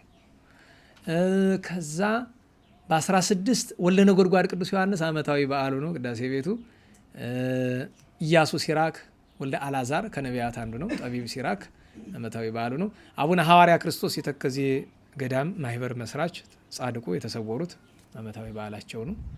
በ17 ታላቁ ቅዱስ ኤጲፋኒዮስ፣ እነ ኢላሪዮን፣ እነ ሉኪያኖስ፣ እነ ፊላታዎስ የሚባሉ ቅዱሳን አሉ። አብሮ ከቅዱስ ማነው ኤጲፋኒዮስ ጋር አብሮ ያሉ። በ18 ጥንተ ረድኤተ መንፈስ ቅዱስ ነው። በነገራችሁ ላይ ትናንት የእርገት የቀመር በዓሉ ነበር። እርገት ትንሽ ተነጋግረን ነበረ። ትናንት ተገናኝተን ስለነበር የተወሰናችሁ ልጆች ጋር በ18 ጥንተ ረድኤተ ጰራቅሊጦስ ነው። አባጋ አርጊ ነው። በ19 ታላቅ ጻድቅ ኢትዮጵያዊ ጻድቅ ጎንደርን በአካል ተገኝተው በገድል በቅድስና በቃል ኪዳን ያከበሩት አቡነ አብየ እግዚእ ዕረፍታቸው ነው። አቡነ ዮሴፍ ብርሃነ ዓለም ኢትዮጵያዊ ናቸው። አቡነ ብስጣውሮስ ኢትዮጵያዊ ናቸው። ቅዱስ ይምርሃነ ክርስቶስ ኢትዮጵያዊ ነው። እነዚህ ሁሉ ዓመታዊ በዓላቸው ነው። ሰማዕቱ ቅዱስ የስድሮስ፣ አባ ይስሐቅ ግብፃዊ ዓመታዊ በዓላቸው ነው። በ20 ታላቁ ኢትዮጵያዊ ጻድቅ ንጉሥ ቅዱስ ካሌብ አደራ እምላችሁ ደህና ዋላችሁ። ቅዱስ ካሌብ የናግራንስ ክርስቲያኖችን ሄዶ አድኗቸው የለ ዛሬ ያለው የክርስቲያን ናግራኖች አሉ። በነገራችን ላይ እዛ የመን ውስጥ ማለት ነው። ኢትዮጵያውያን አንድ ቀን መጥተው ያድኑናል ብሎ ተስፋ የሚያደርጉ ማለት አሁንም ድረስ አሉ። መልእክት ደርሶኛል፣ ሰምቻለሁ። አሁንም ድረስ መጥተው ያድኑናል። ምንድን ነው የሚባል ጉዳችንን አላወቁ ብያለሁ አለባለፈው። ጉዳችንን አያውቁ ለራሳችን እንኳን ማንረባ እና ቅዱስ ካሌብ አለ። ታላቁ አሞኒዮስ በመነኮሳት ሀረገ ትውልድ በነገራችን ላይ ቅድም ብያቸዋል። ከአባ ጳኩሚስ ቀጥሎ ከፍ ብሎ ስሙ የሚጠራ በአሞን ነው። አሞኒዮስ ብፁዕ አንተ አሞኒ ዘቶና የሚባለው የተነው አባ አሞኒዮስ። ዛንቀን ቅድስት ሳድዣ አለች። አባ ዳርማ አለ። ዘካርያስ አንጾኪያዊ አለ። እናታችን ቅድስት ልድያ ግንቦታ አይደለ? ግንቦታ ያኛው ተሽሯል አለ። የግንቦታ የቅርብ ጊዜው ተሽሯል ነው አለ። ቅድስት ልድያ አለች። እና ደግሞ የዚያን ቀን ዋሻ እንድሪያስን ታውቀው የለ? ጻድቁ አቡነ እንድሪያስ ኢትዮጵያዊ ጻድቅ የአቡነ ተክለ ሃይማኖት ወዳጅ ዓመታዊ በዓላቸው። ሌሎችም በዓላት አሉ። የዚያን ቀን ብዙ በዓል ነው ያለ። ዛሬ 14 ላይ ዛሬ 8 21 ነው አይደል? ደብረ ምጥማቅ እግዝእትነ ማርያም እና ታላቁ አባ መርትያኖስ ኃይለኛው መነኩሴ አሮን ሶሪያዊ እና አባታችን በጸሎተ ሚካኤል ድንግል ልደታቸው ነው። ነቢዩ ቅዱስ አሞጽም ዓመታዊ በዓሉ ነው። እግዚአብሔር ሁሉንም በረከት ያሳድርብን። የትምህርታችን ርዕስ ምን ነበረ? ያለ ስርዓት የሚሄዱትን አያችሁ። ለዚህ ብዬ ነው አሁን ሰዓት ስለሚያጥር እዚህ በኋላ ለተግሳጽ የሚሆን ጊዜ አይኖረንም። ባጭር ግን አደራ እምላችሁ ነገር እንዲያው አደራ እምላችሁ የመጀመሪያው ትልቁ ነገር ስርዓት እንወቅ አይደል? እሱ የሚቀድመው ስርዓት እንወቅ። ሁሉ ነገር ስርዓት አለው። ቅዳሴ ስርዓት አለው። ማህሌት ስርዓት አለው። ኪዳን ስርዓት አለው። ሰዓታት ስርዓት አለው። አለባበስ ስርዓት አለው። አረማመድ ስርዓት አለው። አነጋገር ስርዓት አለው። አመጋገብ ስርዓት አለው። ጸሎት ስርዓት አለው። ስግደት ስርዓት አለው። ሁሉም ነገር ስርዓት አለው። የቻልነውን ያክል እንወቅ፣ እንማር። ለዚህ ደግሞ የዚህ ዘመን ሰው የሐዋርያት ሲኖዶስ እንዳይነገር ፍትሐ ነገሥት እንዲጠላና እንዲናቅ ለማድረግ ብዙ ጥረት ይደረጋል። ቅርብ ጊዜ አንድ ሰሞን አጀንዳ ሆኖ ነበር። ቅርብ ጊዜ ደግሞ የሆነ አንድ ሰው ወጥቶ ይኸውላችሁ ፍትሐ ነገሥት የሚባል መጽሐፍ አንብቡ፣ ሳቅ ነው የምትሞቱ ምናምን እያለ በሳቅ ግደልህ አንለውም። ልብ ይስጠው። መናፍቅ ነው ልጁ እናውቃለን። ጴንጤ ነው ግን ማተብ አድርጎ በኦርቶዶክስ ሜዳ ላይ ሊጫወት የሚል ሰው ነው እና ትስቃላችሁ፣ ትዝናናላችሁ እያለ በፍትሐ ነገሥት ላይ ይቀልዳል። በሱ አልፈርድም። ለምን? የአደባባይ መናፍቅ ነው። የእኛ ቤት ሰዎች ይከፋሉ። እና ግን ለመዘበቻ የተጠቀመበት አንድ ኃይለ ቃል አለ እና ደግሞ በአንዳንድ ጉዳይ ላይ መልስ ከመስጠታቸው በፊት አንዳንድ ወንድሞቻችን መጽሐፍ አንብቡ ወይ ደግሞ ጠይቁ። ለምን እሱ ለነቀፋ የተጠቀመበት ኃይለ ቃል በትክክል አልተናገረው ነው እንጂ ኃይለ ቃሉ ፍትሐ ነገሥት ውስጥ አለ። እንደዛ ሚል የለም የሚል ክርክር ሲያነሱ ልጆች በቀናይነት ብቻ አትግቡበት። ያንን ክርክር ካደረጉ ልጆች አንዱ በእኛ አካባቢ ያለ ልጅ ነው እና ሳገኘው ነግረዋለሁ ብዬ ነበር እና ነገ ከነገ ወዲያ በአደባባይ ያንን ስክሪንሻት አድርጎ አወጥቶ እንዳትቸገሩ ምን ማለት ነው የሚለውን ጠይቃችሁ ማስረዳት ነው እንጂ ኃይለ ቃሉ አለ። ቃሉ አለ። ነና ዋላችሁ አለ። በፍትሐ ነገሥት ብቻ ሳይሆን በፈውሱ መንፈሳዊ ላይም አለ። ነገሩን ማልነገራችሁ እዚህ አስፈላጊ ስላልሆነ ነው። ግን ያ የተሰራበት ጊዜ አለ። አሁን አይሰራም። በዘመነ አጸባ ለሆነ ጉዳይ ተሰርቶ የነበረ ለአንገብጋቢ ነገር ተሰርቶ የነበረ ስርዓት ነው። ግን መጽሐፉ ላይ ተቀምጧል። አሁን ግን ቤተክርስቲያናችን ከአቅም በላይ የሆነ መከራ እስካልተፈጠረ ድረስ የማትጠቀምበት ስርዓት ነው። ገብቷችኋል? እንዴት ዋላችሁ? እና መልስ ስንሰጥም ቢሆን እንጠንቀቅ ብዬ ነው። መኖሩም ያስነቅፍ ነገር የለውም ብለን ማስረዳት፣ ነገሩን ሀተታውን ተምረን ማስረዳት ነው እንጂ በቀናይነት ብቻ መመለሱ አስፈላጊ ስለማይሆን ብዬ ነው። እና ስለዚህ የመጀመሪያው ነገር ስርዓት እንማር እንወቅ። ቀጥሎ ለራሳችን እንሞክረው። ለምሳሌ ስርዓተ ጸሎት ተምራችኋል አይደለም? ታስታውሱ? ፍትሐ ነገሥት ላይ ተምራችኋል። እኔ ከአንድ ሙለ 7 የጸሎት ስርዓታት አሉ አይደለም? አንድ ሰው በአንድ ጊዜ ቆም ያደርጋቸው። መጀመሪያ ምን በሌላ ቀጥ ብለህ ቁም። ቀጥሎ ምን አድርግ? ታጠቅ ይላል። አሁን ምን ሆኖ ከባድ በነገራችሁ ላይ ምን ሆኖ ከባድ። ከዛ ምን አድርግለን? ከዛ አይኖችን ምን አድርግ?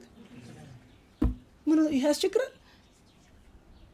ይሄ እንደ ትልቅ ቀንበር የሚወስድ ሰው ካለ እውነት በሽተኞች ነን ማለት ነው።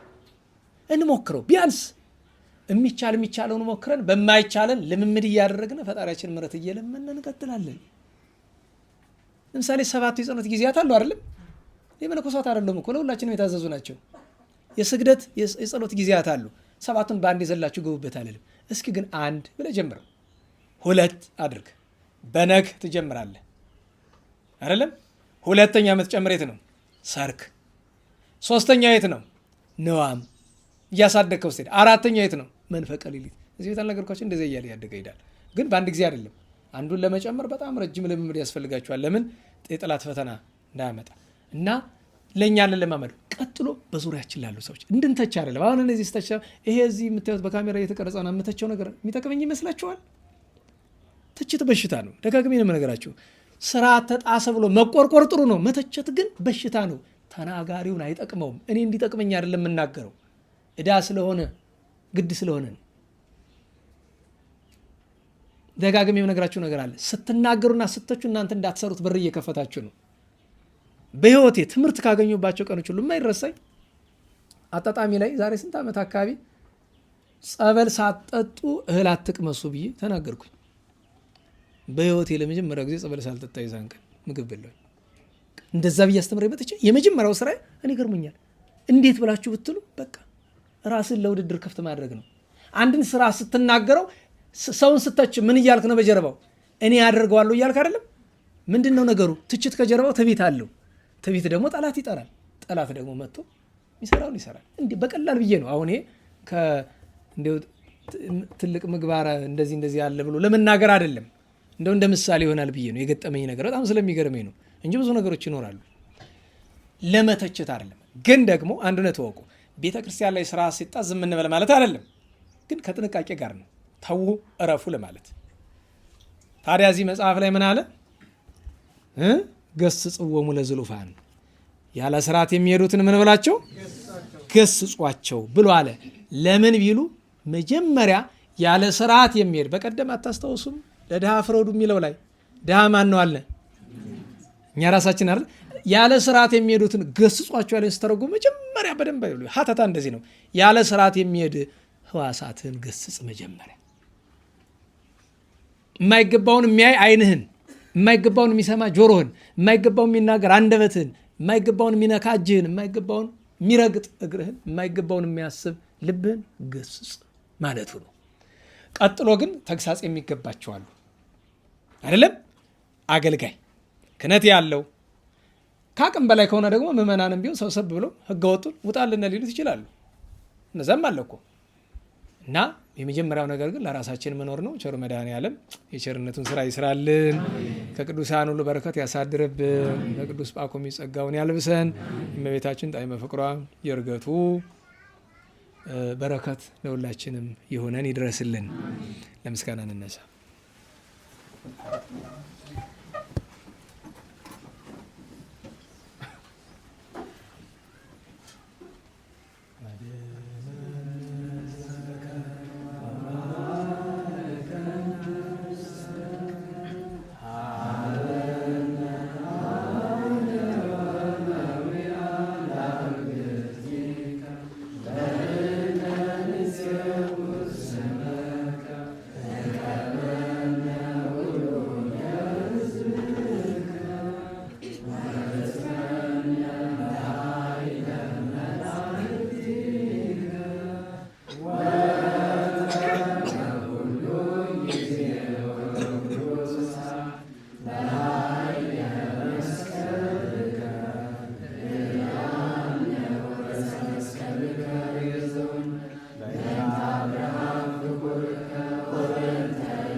ክርስቲያንን፣ ከተማችን፣ ደብራችንን፣ ማህበራችን በቸርነቱ ይጠብቅልን። የታመሙ ወገኖቻችን በይቅርታው ይፈውስልን። በመከራ ያሉትን በቸርነቱ ያስብልን። የሞቱትን ነፍሳቸውን ያጽድቅልን። የመምህራችን የገብረ ኪዳንን፣ የወንድሞቻችን የገብረ ስላሴን፣ የፍቅረ ስላሴን፣ የታችን የወለተ ትንሣኤን ነፍስ በአብርሃም በይስሐቅ በያዕቆብ አጠገብ ያኖርልን። እኛንም ለንስሐ ሞት ያብቃን። ከታዘዘ መቅሰፍት፣ ከነደደ እሳት፣ ከዕለት ጥቂት፣ ከዘመነ መንሱት፣ ከግራ ቁመት ቸሩ መድኃኔዓለም ይሰውረን። የእመቤታችን ጣዕመ ፍቅሯን የንጹሐንን በረከት ያሳድርብን። ሰላም በዓለም ቸርነቱ ሰላም ያሳድረን። ብርሃነ ዕርገቱን ይግለጽልን። አቡነ ዘበሰማያት እንበል። ይትቀደስ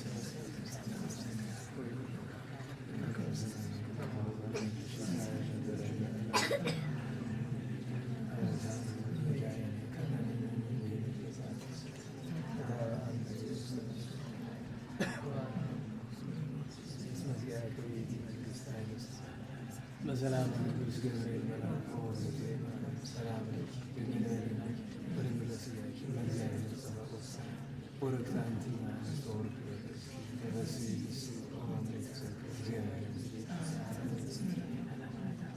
ኢየሱስ ክርስቶስ መንፈስ ቅዱስ ይእዜኒ ወዘልፈኒ ወለዓለመ ዓለም አሜን። ቸሩ መድኃኔዓለም የተመሰገነ ይሁን፣ የተመሰገነ ይሁን። እንግዲህ ዛሬ የሆነው የአቡነ አብየ እግዚእ የዛሬ ሳምንት ደብረ ምጥማቅ ደብሩን ታውቃላችሁ። አቡነ አብየ እግዚእ እዚህ ነው የሚከበረው በዓሉ። በዓሉን እናክብር፣ በረከቱን የጻድቁን እንሳተፍ፣ ረድኤቱን እናገኝ። ይኸው ነው። በተረፈ ያው የአቡነ አቢብ ገድል እኛ የጠየቅነውን ያክል መጥቷል። ሌሎች የምትፈልጉ የወንድማችን አለ፣ እሱን ማናገር ትችላላችሁ። ካስፈለገ ስልኩን ጽፎ እዚህ ያስቀምጥላችኋል። የጻድቁን ገድል የምትፈልጉ ካላችሁ ያንን ማድረግ ትችላላችሁ። በሰላም አስጀምሮ በሰላም ያስፈጸመን የአባቶቻችን አምላክ ቸሩ መድኃኔዓለም እንቅፋት ሳይመታን እሾህ ሳይወጋን ኃጢአት ሳይሰለጥንብን በደልም ሳይገዛን የብርሃን መላእክት በፊት በኋላ በቀኝ በግራ እየጠበቁን ለጊዜ ወደ የቤታችን ለፍጻሜው ተስፋ ወደምናደርጋት መንግሥተ ሰማያት ከተከፈተች ገነት ከተነጠፈች ረፍት ከአባቶቻችን ርስት ሁላችንም በሰላም ያደርሰን። ግንቦት ስለሆነ ነው እንጂ ሰዓቱ ሂዷል። ስብሐት ለእግዚአብሔር ልዑል ወለወላዲቱ ድንግል ወለመስቀሉ ክቡር ዕፀ ሣህል አሜን።